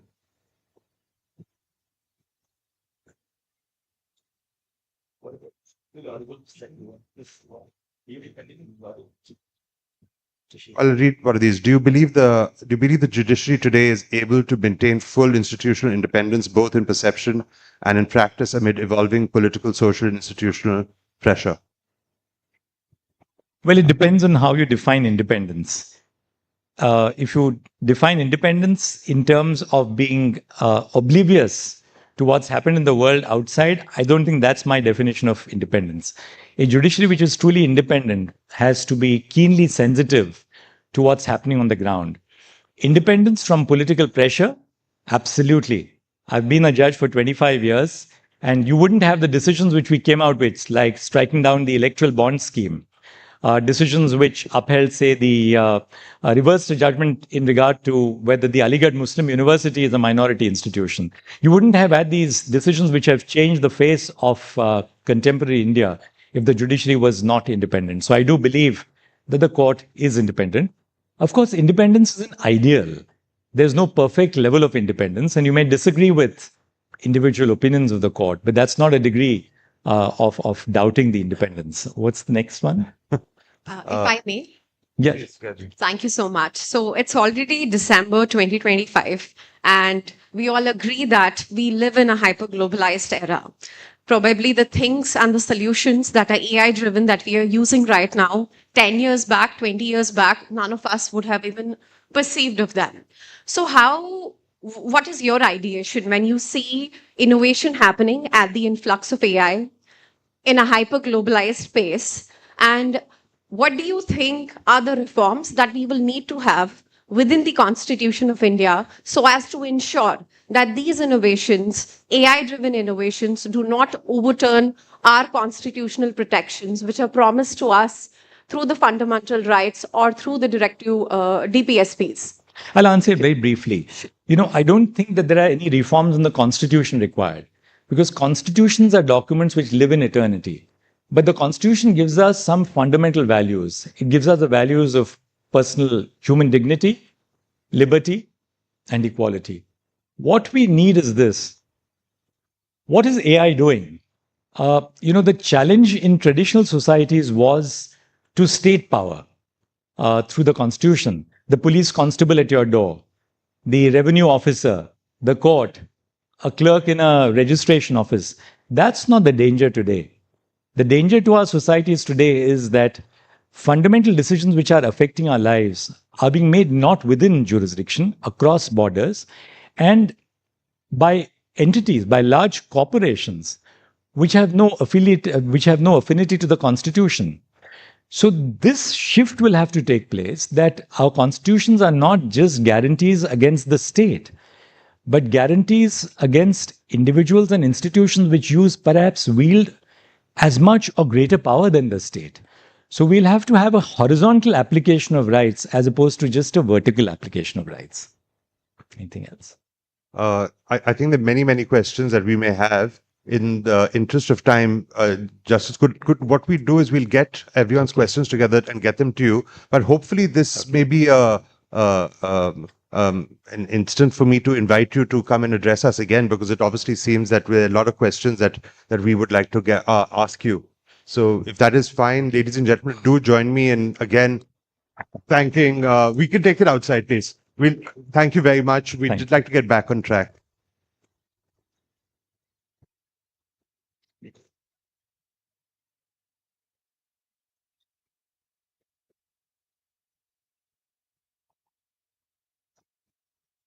Big round of applause for our speakers today.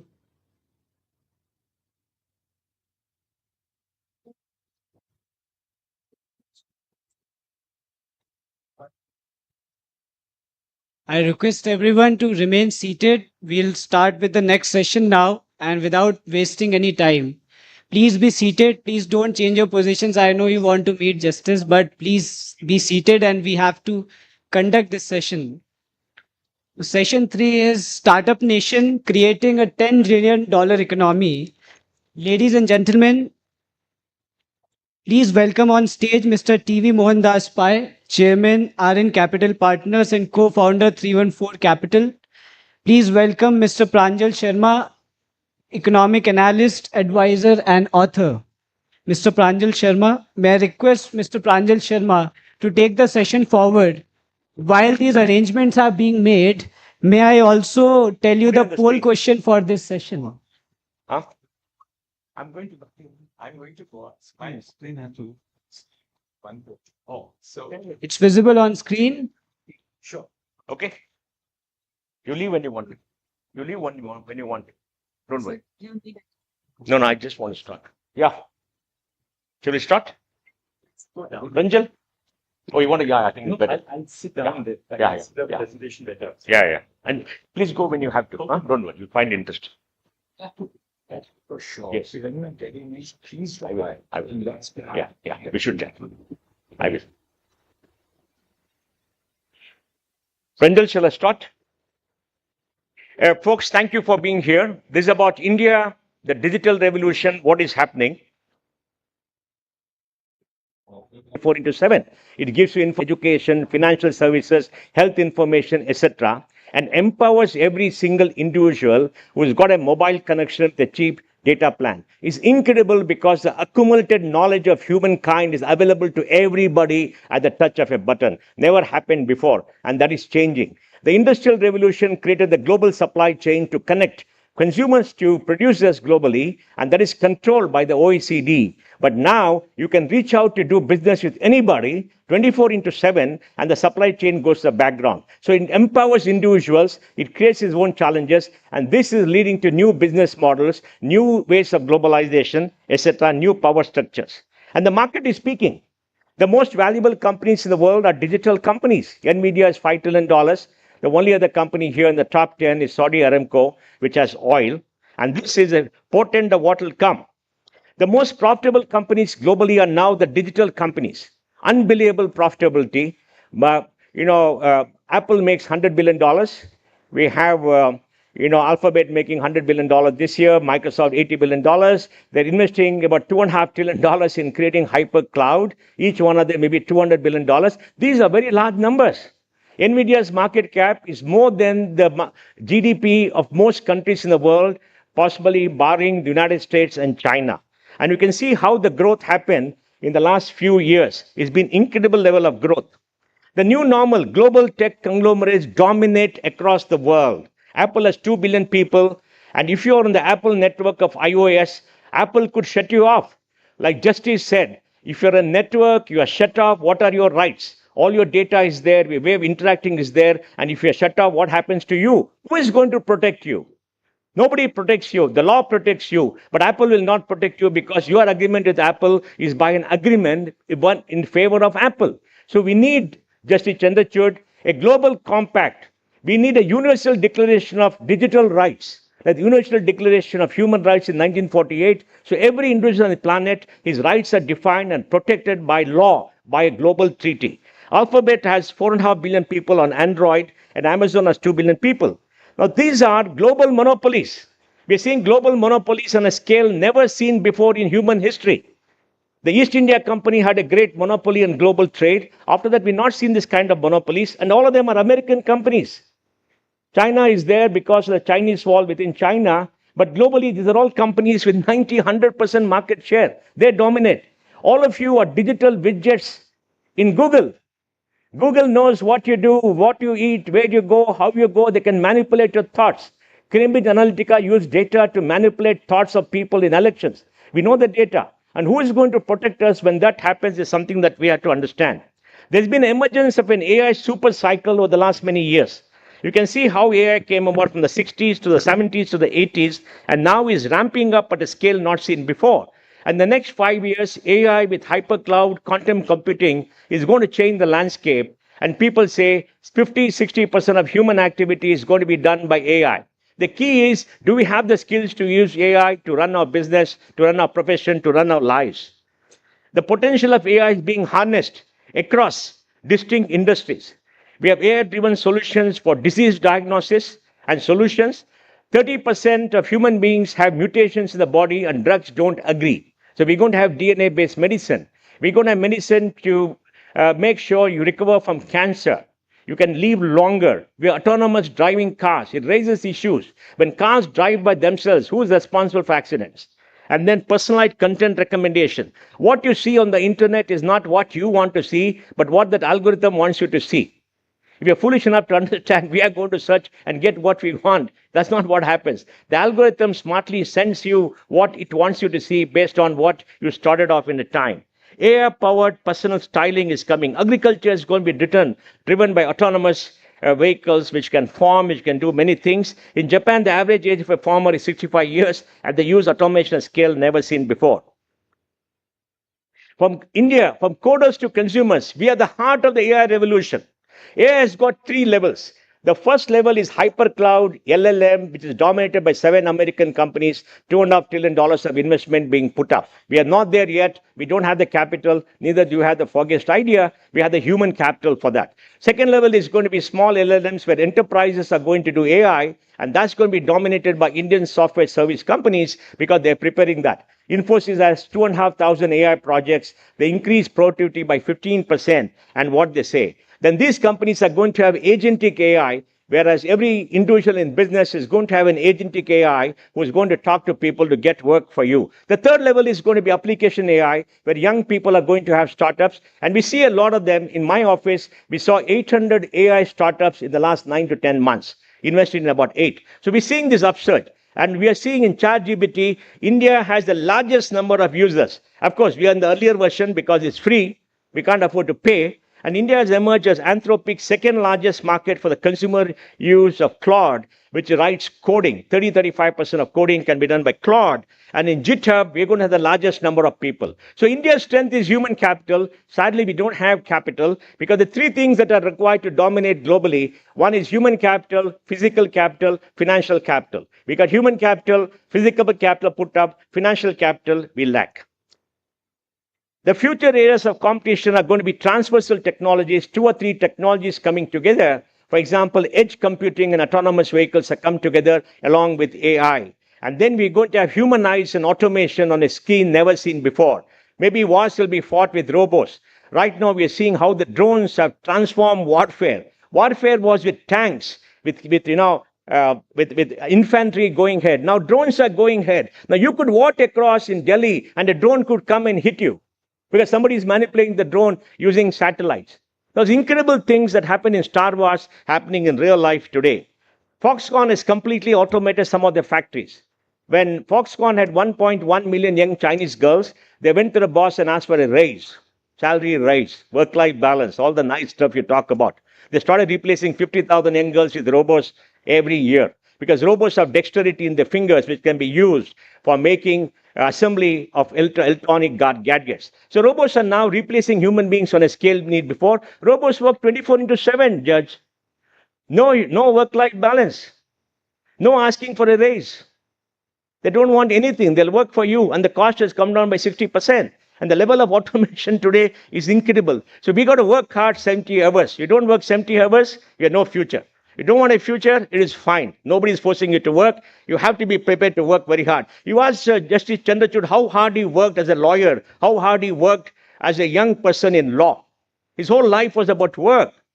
Work-life balance came much later. You got to work to succeed in life. And all this debate about 70 hours is worthless debate. You don't want to do it, don't do it. Nobody cares because nobody cares for you except yourself. And you got to dominate. You got to work to build up your skills in the age of AI.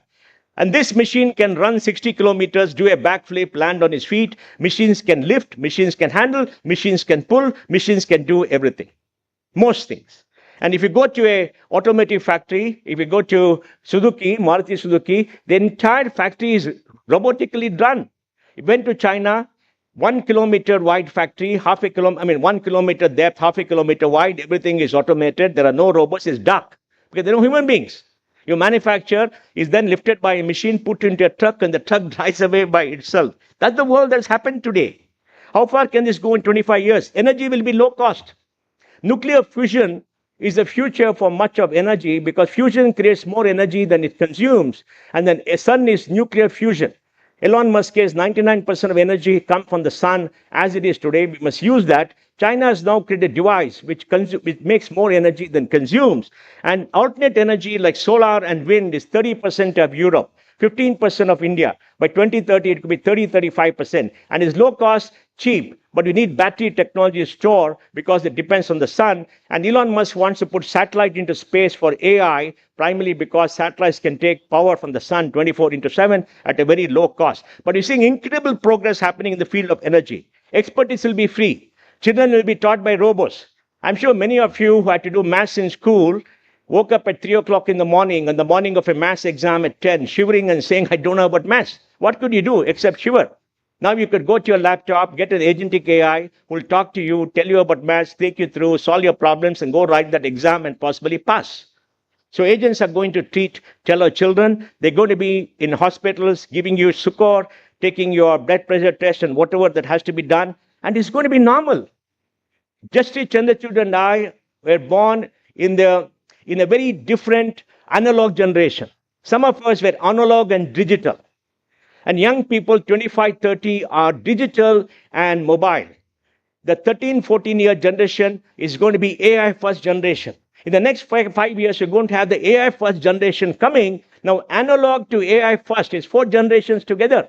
Analog to digital to mobile to AI first. Look at the speed of change in the last 25 years. And look at the speed of change in the next 5 years. It's going to be incredible. Labor will be free. You could have robots doing all your housework. You could tell a robot you want tea, it'll make tea for you, it'll serve you food, it'll cook food. Is it happening? Yeah, in many ways it's happening. In construction, robots are doing plastering, painting, and all the nice stuff in Europe. Global trade will become instant and autonomous. You could have, trucks moving by themselves, ships coming, docking, getting lifted and transferred, and you'll have drones running many things that could not be done earlier. Space will become the new economic layer. That's why we're having so much of investment going into space, because the space will be a layer where energy will be created, data centers will be put, people will go. And if you go to space, you can do experiments without gravity. Many of the drugs can be discovered without gravity, and that is fantastic. And then India will become the default developer platform for the world. The Indian brain will make these things happen. And it's happening all around the world. Look at the top 50 digital companies in America. 25 of them are Indian CEOs. And we dominate. I'll give you data as we go along. Every human being can be a programmer because you can speak to the machine in ordinary language and the machine will respond to you. Immersive spatial computing will become a reality. Humans and machines will integrate. And the danger for us is our children will interact with the machine and talk to a machine as if it's a human being, and they will not interact with human beings. My young grandchild talks to, ChatGPT and others as if it's a human being on a machine. He doesn't know, being so young, there's nothing there but an app. Because the app talks back to you, gives you answers, and you can go on infinitely. Just imagine how the interaction will be, how the human-to-human interaction will come down. What do we do to make sure this is better? Every human being can live for 120 years. DNA-based medicine. Your body parts go away. You fall in love and break your heart, we can make a new heart for you. Your kidney, your liver goes away because you have a fondness for some certain things. You get a new liver. Can it be done? Blood vessels have been done by 3D printing. Livers are trying to be done by 3D printing. Hearts are trying to be done by 3D printing. And robotic surgery is 5% of surgery today. And you can go to the womb and do DNA-based medicine. So look at a $10 trillion economy. Can we be a $10 trillion economy? Look at this. 1950, we are the largest economy in Asia. China was destroyed, US was destroyed, Southeast Asia was destroyed, Japan was destroyed. We had 1.5 billion pounds due from Great Britain for the war effort. We brought in socialism, licensed quota Raj. Gandhiji said, this desh mein sarkar vyapari hai, us desh mein janta bikari hai. We became bikaris up to 1980. But in 1950 to 1980, we grew 3.5%, population grew 2.5%, per capita income 1%, the world grew 4.5%. Asia grew 6.5%. We became poorer in 80 compared to 90. That's because of socialism, all the nice thing. The ruling elite in Delhi ruled this country and we remained poor all over the country. 80 to 90, we opened up. We grew 5.5%, population 2.25%, per capita income 3.25%. Our debt went up from 20 billion to 80 billion. We are broke. 91, we had $5 billion in foreign exchange reserves, and we opened up because of pressure of the IMF and pressure of a broke economy. And look at the magic. We got back our economic freedom. We got back economic freedom in 91. No, the courts did not protect us and give back our economic freedom between 1950 to 91. And we got economic freedom, GDP went up from $275 billion to $4 trillion in 34 years, growing at 8.1% a year in dollar terms, 5,32,000 crores to 331 lakh crores in 34 years, 13% a year. In rupee terms for 34 years. This is fantastic. These are done by Indians. Indian entrepreneurs who got economic freedom. This is data. There is not any political comment. This is data. Data speaks. Export-import has grown by 11% during the years. Our gross savings are 28%, investment 31% of GDP. We invest 92 lakh crores every year, $1.1 trillion. We read reports, no private sector investment. They're not reading the national income statistics. Now, we invest. There are three countries who invest more than $1 trillion, United States, China, and India. We got 4.32 crore young people in college. 10 million graduate every year. Only 28.3% of young people are in college, age group 18 to 23. And Jesse Chandrachud, if you look at the students in college, they almost match the composition of society, SC, ST, and backwards, and Muslim, etc. Only the Muslim community is 15%, but 5.5% in college. There's a problem in that community because of leadership, but everybody else nearly matches. It's a fantastic social transformation as far as education has happened. And look at the growth. From 6% gross enrollment rate in 1991, the socialistic paradise, to 28.3%. We should go to 50%. Every young child should get a great education. 1,200 universities, 55,000 colleges, 43 million young kids in college, and about 16 lakh faculty. It's enormous, the largest system in the world. Is it got high quality? No. But like, Amartya Sen said, a bad school is better than no school. A bad university is better than no university. India and China, the only country we must compare is China, not India. We can't be a Finland, we can't be a Singapore, we can't be a US. We are 1.4 billion people, and China's population is shrinking, 2 million a year. India's population is stabilized at 0.8. We'll start shrinking by 2035, 2040. The South will start shrinking by 2035 as per projections. And literacy in India is 80%, 96%. When Mao took over in 1949, he said, women hold up half of heaven. China gave literacy to India's women. We didn't give literacy to a woman. We suppressed a woman, we oppressed a woman, didn't make them literate. And we're suffering the consequence today of a high population growth and lack of development. Literacy is only 80%. China is the largest economy in the world in PPP, 39 trillion. We are 17 trillion. We are a major economy. Don't ever listen to anything saying that you're a small economy or this. I'll give you data. And you can see here, China has got the largest manufacturing in the world. China has got the largest foreign exchange reserve, largest export and import. We are where China was 20 years ago. Are we going to be a next China? No. China's model is different. Our model is different. The world has no role for two Chinas. 30% of global manufacturing is China today. And the world is changing. In the next 10 years, economic power will shift from the OECD to the emerging markets. And that is leading to geopolitical tension. We see what President Trump is doing, putting tariffs and asking for tariff-free access to America. He wants to dominate the world. So there are two great economic powers, America and China. And China will develop faster than America, has got more technology than America in multiple areas today. So India has to find its own place. India has to stand there. But India is the future. India's 100% GDP growth in the last 10 years, from 2 trillion to 4.3 trillion. If anybody in this country looks down and say you're not grown, show them the data. And all of you are going to take India forward in the next 10 years. Be very confident, be very brave, be very optimistic, be very aspirational, and you'll make the future happen. By 2050, you can see all projections telling India is going to be better. We come a long way. Second largest food grains producer in the world, 353 million tons, with the largest quantum of arable land in the world. In every civilization, India had the largest quantum of arable land right from Peshawar to Dhaka in undivided India. Our productivity is low today, 60% of China. We could easily produce 500 million tons of food grains and export to the world. We are exporting 25, 30 million tons of rice today. Largest producer of milk, 250 million tons. Cotton, the second largest. Horticulture, second largest, 367 million after Brazil. Sugar, largest. Spices, we are the largest. Livestock population, largest. India is the only country where the cows and buffaloes have fundamental rights. They can wander in the streets and the courts will protect them. We are a strong industrial base. Second largest producer of coal after China. Nobody else. Third largest producer iron ore. There is Brazil and Australia. Aviation, third largest. In every facet of human activity, will be number 2 or 3. Railways, fourth largest. Roadways, second largest. Ports, maybe fourth or fifth. Textiles, second largest after China. Renewable energy, fourth largest, soon to be third largest. We have strong financial setup, $5.2 trillion of market value, 6,000 companies going for IPO. And this year, about 2.5–3 lakh crores will be raised through IPOs. We got a vibrant market. We get $85 billion of FDI coming here. Net FDI is negative because people are taking the money out through private equity. And the mutual fund industry will soon be $1 trillion. Small in global reckoning, but $1 trillion is better than $100 million. We got a banking system which is fully on technology through core banking, and the entire system is network. We got nearly about, total deposit is 240 lakh crores, if I remember rightly. That's about $3 trillion. Lending is about $2 trillion, which is very less. Total lending and deposits in India, less than one bank in Japan. One bank in America, JP Morgan. We are small, but we have to improve.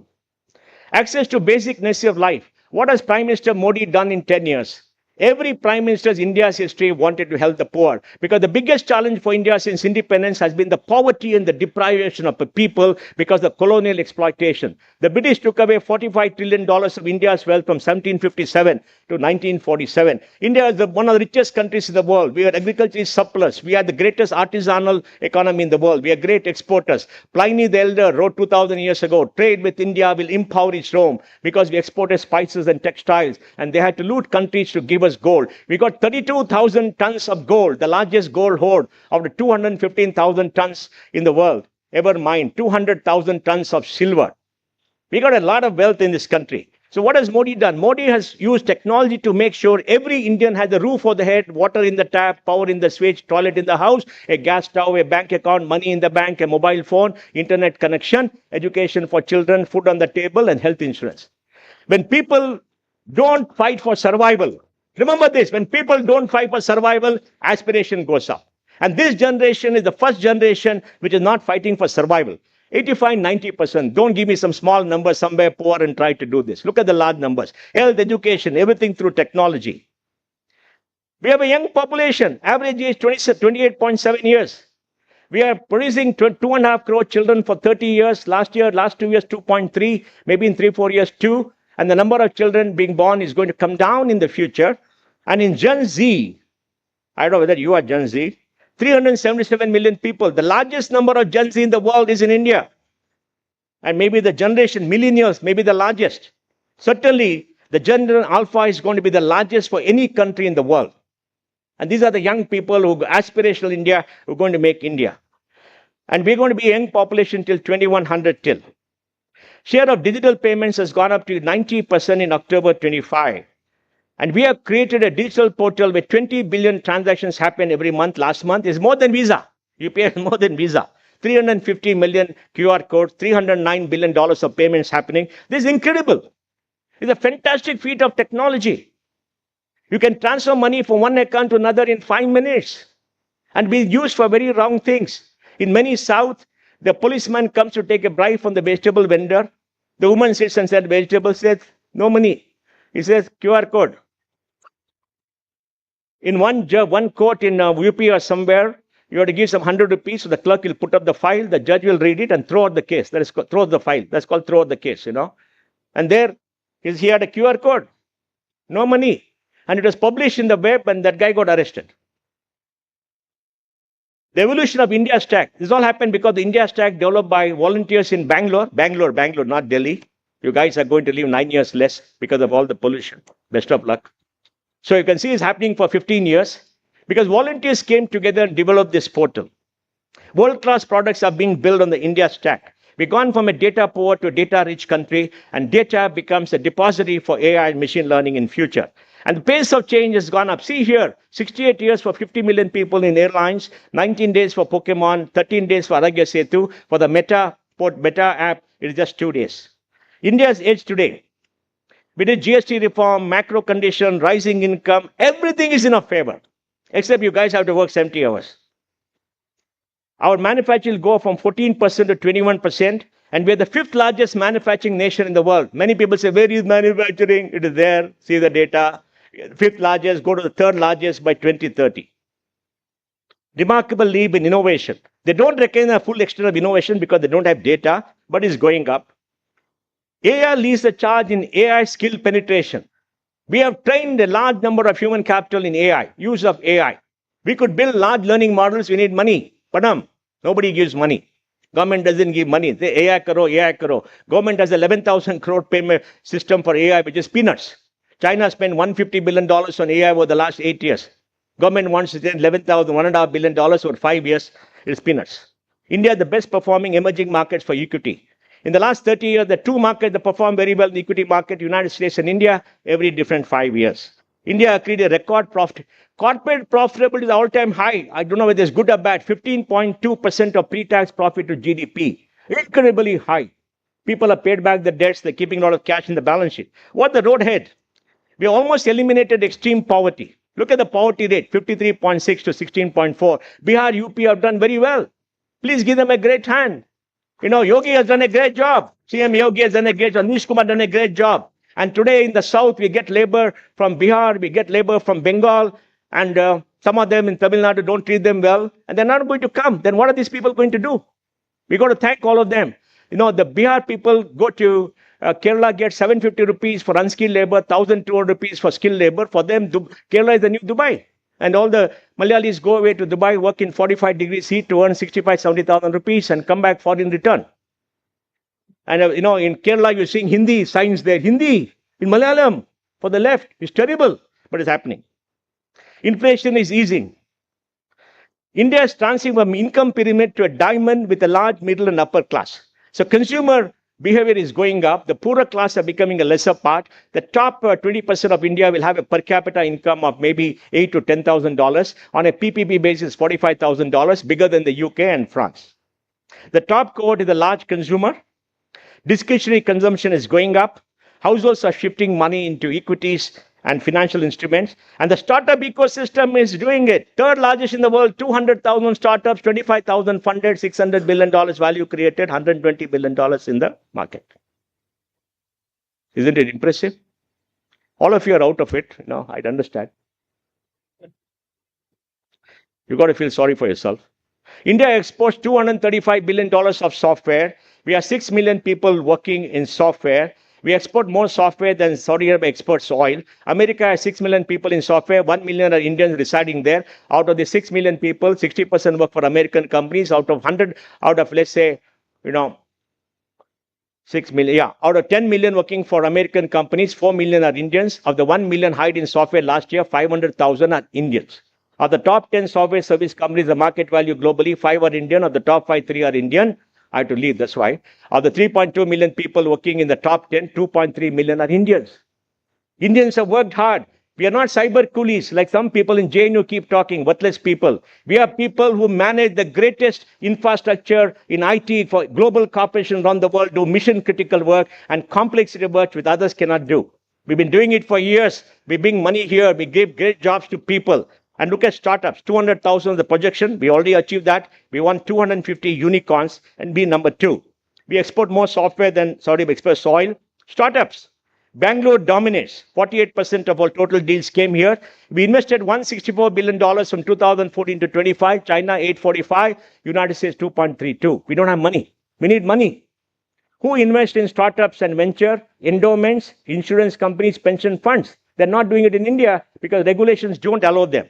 Delhi is okay in Gurgaon. Delhi, no. Gurgaon and Noida. Hyderabad, I don't know where Hyderabad is. Chennai, Hyderabad, Bombay, Pune, okay. Bangalore is dominant. India's 123 unicorns have created $400 billion of value. Bangalore has 52 billionaires. Every week, somebody goes for an IPO, becomes a billionaire. They walk around in chappals. Nobody knows them. Of course, they don't have the cash yet, but they get cash. We'll have 250 unicorns by maybe 2 years. India is home to the 4th largest unicorn hub globally. And you can see here, Bangalore has got 53, one of the largest for any city in the world. You take Europe as a country. Europe is not a country, but you've got to be kind to the Europeans. They're being left behind. And we'll have $1.5 trillion value by startup in 2030. Deep tech is coming up. Minister Piyush Goyal said, we don't have deep tech. We're doing all the delivery. I told him, deep tech, hai, aajao, dikhayenge. Came to Bangalore, showed him everything. He said, deep tech, hai. Then we told him, paisa dena, rokra. There's no capital. Our AI companies are going to America to raise capital. What a shame. Government spends 9 lakh crores on subsidies every year, state government and central government. Why can't they spend 50,000 crores giving money to all our startups? All of you should ask this question. Write to Prime Minister Modi and say, give us 50,000 crores of capital. You're giving 9 lakh crore for subsidies everywhere. The startup index is beginning to deliver. Indian conglomerates diversify. Reliance want to be like Alibaba and Tencent. They're doing many things. Tatas are doing something. Tatas will ultimately get there. It takes time. No, a little bit slow. India is getting unicorns globally.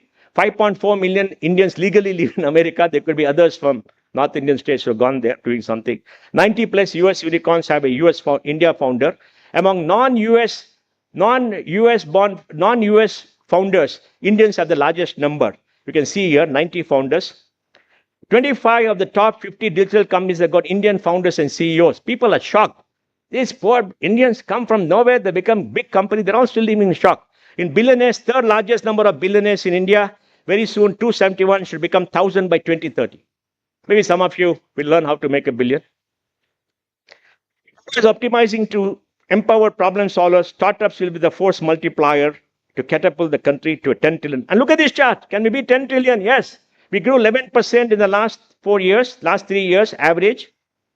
And if we continue to grow the same pace, we will grow to 10 crore 54 lakhs GDP, discounted by 20% because we have taken rupee at 85 to $1. We still reach that. We need to grow the same pace we did. We need to invest.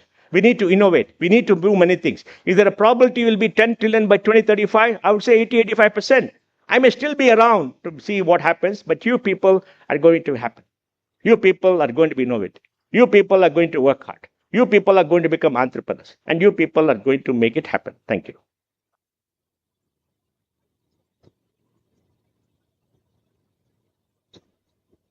Got 5 minutes.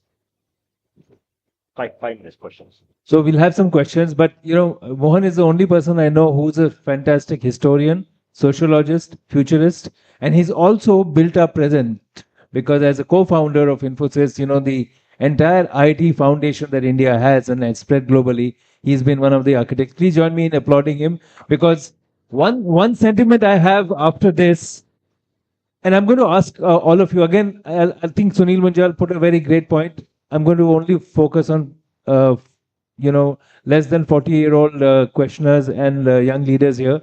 But are you feeling confident after this? Louder. How many people feel confident? How many of the young leaders feel confident? Come on. Okay. Please exercise your arm. It's good for your fitness as well.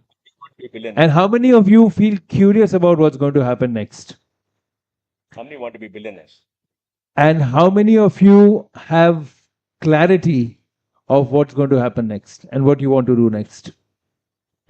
So the reason is, next question I'm going to come to which Mohan asked. How many of you have that ambition to be a billionaire? Not just have money, but you have to build that billion, right? Inheriting money is not the same thing as building the billion. So I'm going to request all of you, the young ones who asked, who are confident, clear, and confident to ask questions. We have about 5 or 7 minutes.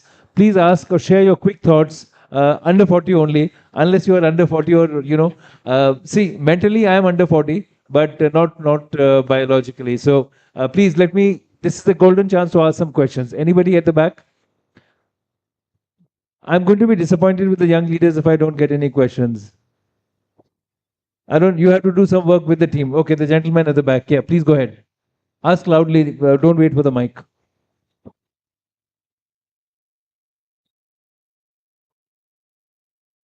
Which country will get impacted? We have to see. We still have to build roads, power plant, houses, airports. We got a lot of work to do. Don't worry about that. But please remember, it is not how fast you are that matters. It's how ahead you are that matters.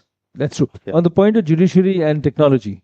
Judiciary has to use technology because they're so far behind. Because they're the analog generation. They're scared of technology. Justice Chandrachud did a lot of work in technology to bring it all forward. They need a common database. They got to get all the cases together. They got to learn how to do things faster. Not go on writing long judgments which people don't want to read. Don't allow lawyers to go on talking and making the same point like you see in a video again. A lot of reforms have to be done. And government should stop becoming a litigant.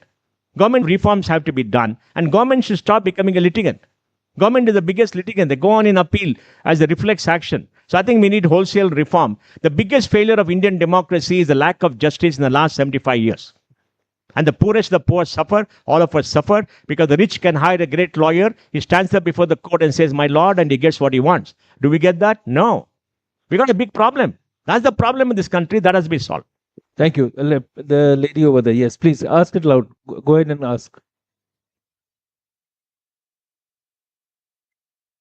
Okay, so tech for social good. Look, tech is used for social good, is empower every single Indian.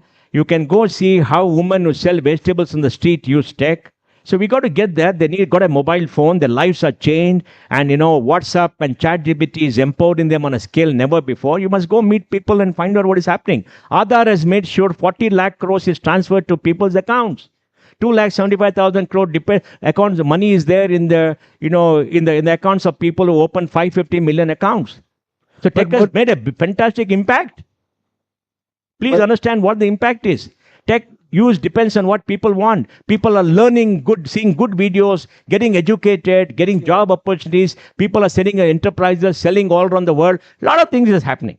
And DPI itself, if you look at digital public infrastructure, that is meant. A lot more needs to be done, but that's a great point. What?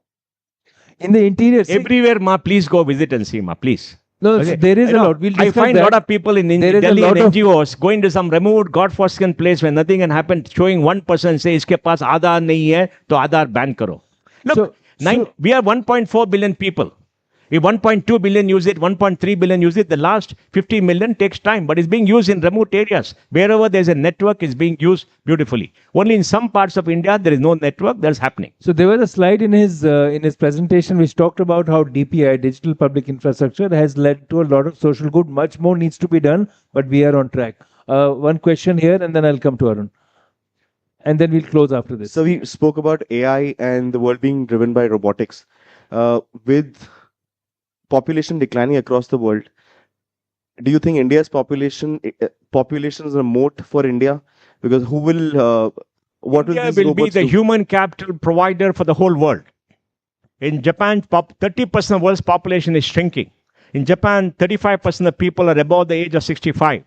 China's population is shrinking. Korea's population is shrinking. Right? Russia's population is shrinking. Scandinavia is shrinking. Italy is shrinking.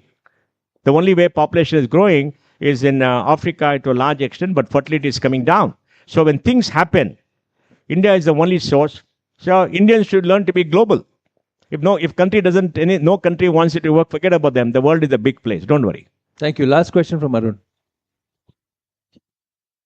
Look, AGI, average general intelligence, is a dream that people have in the idea that machines with a huge amount of computing power and huge amount of logic using transformer technology can start thinking for themselves and ideating and have lateral thought like human being.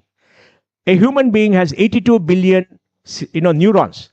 The neurons connect through weak electrical impulses. We got a storage. When I see you, your image is stored in my brain.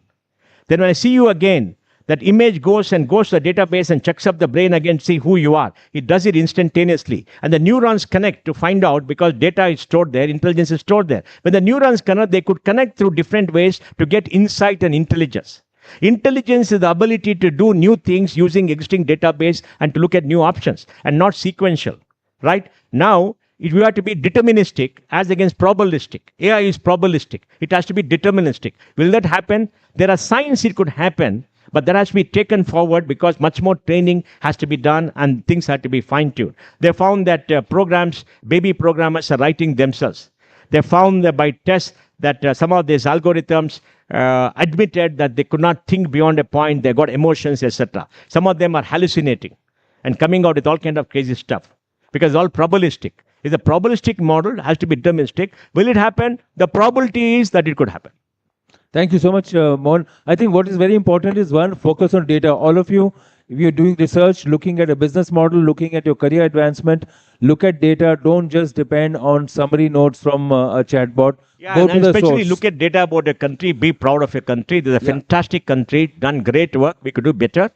But everything, there's a lot of innovation happening. A lot of new things are happening. My office sees 700 startups coming to us for capital every month in Bangalore. We've seen 40,000 startups. You see innovation at scale never seen before. Bangalore has got 25 lakh people working in technology, 67,000 IT companies, 20,000 startups, 53 unicorns, $130 billion of service exports. And we hired 150,000 to 200,000 software people every year. We got 900 GCCs out of 1,700 in this country. It's happening there. And we got 26 lakh cars. I think equal to Delhi or slightly less than Delhi and no roads. We got a problem, but we solved the problem. But innovation is happening. Believe in your country. Don't get carried away by this JNU fake talk and all that thing that you see. People beating it down, saying, because these are all done by people who have never done anything useful in their lives. People who have not done anything useful in their lives always talk about bad things, wrong things. It cannot happen. And you have the future because the future belongs to you. And the people who make these comments have no future. They have no past. They have no present. Forget about them. Okay? Thank you. Thank you so much, Mohan.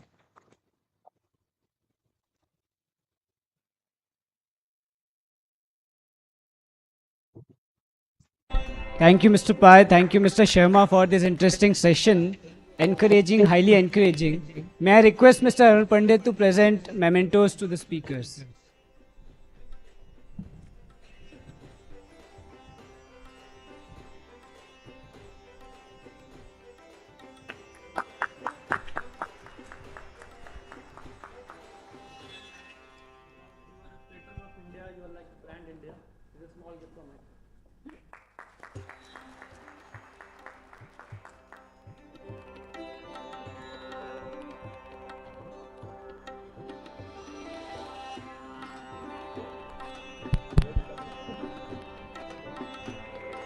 Thank you.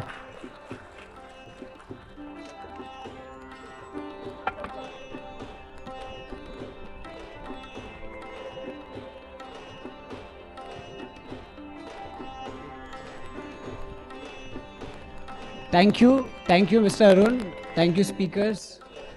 We'll now break for lunch. So after food for thought, time for some food. Ladies and gentlemen, but please be back at 1:35 sharp. We shall start our session at 1:35 sharp. Please, you are the QR code on your badge to get the agenda, speaker's profile, poll questions for the sessions, etc. See you in a while. Thank you.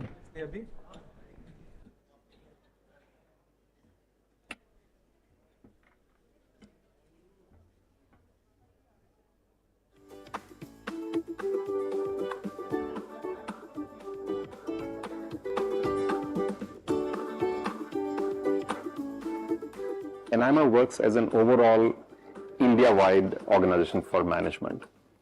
It has for long supported, promoted, and nurtured the management movement. And it's also reached overseas to try and connect the world with India as well.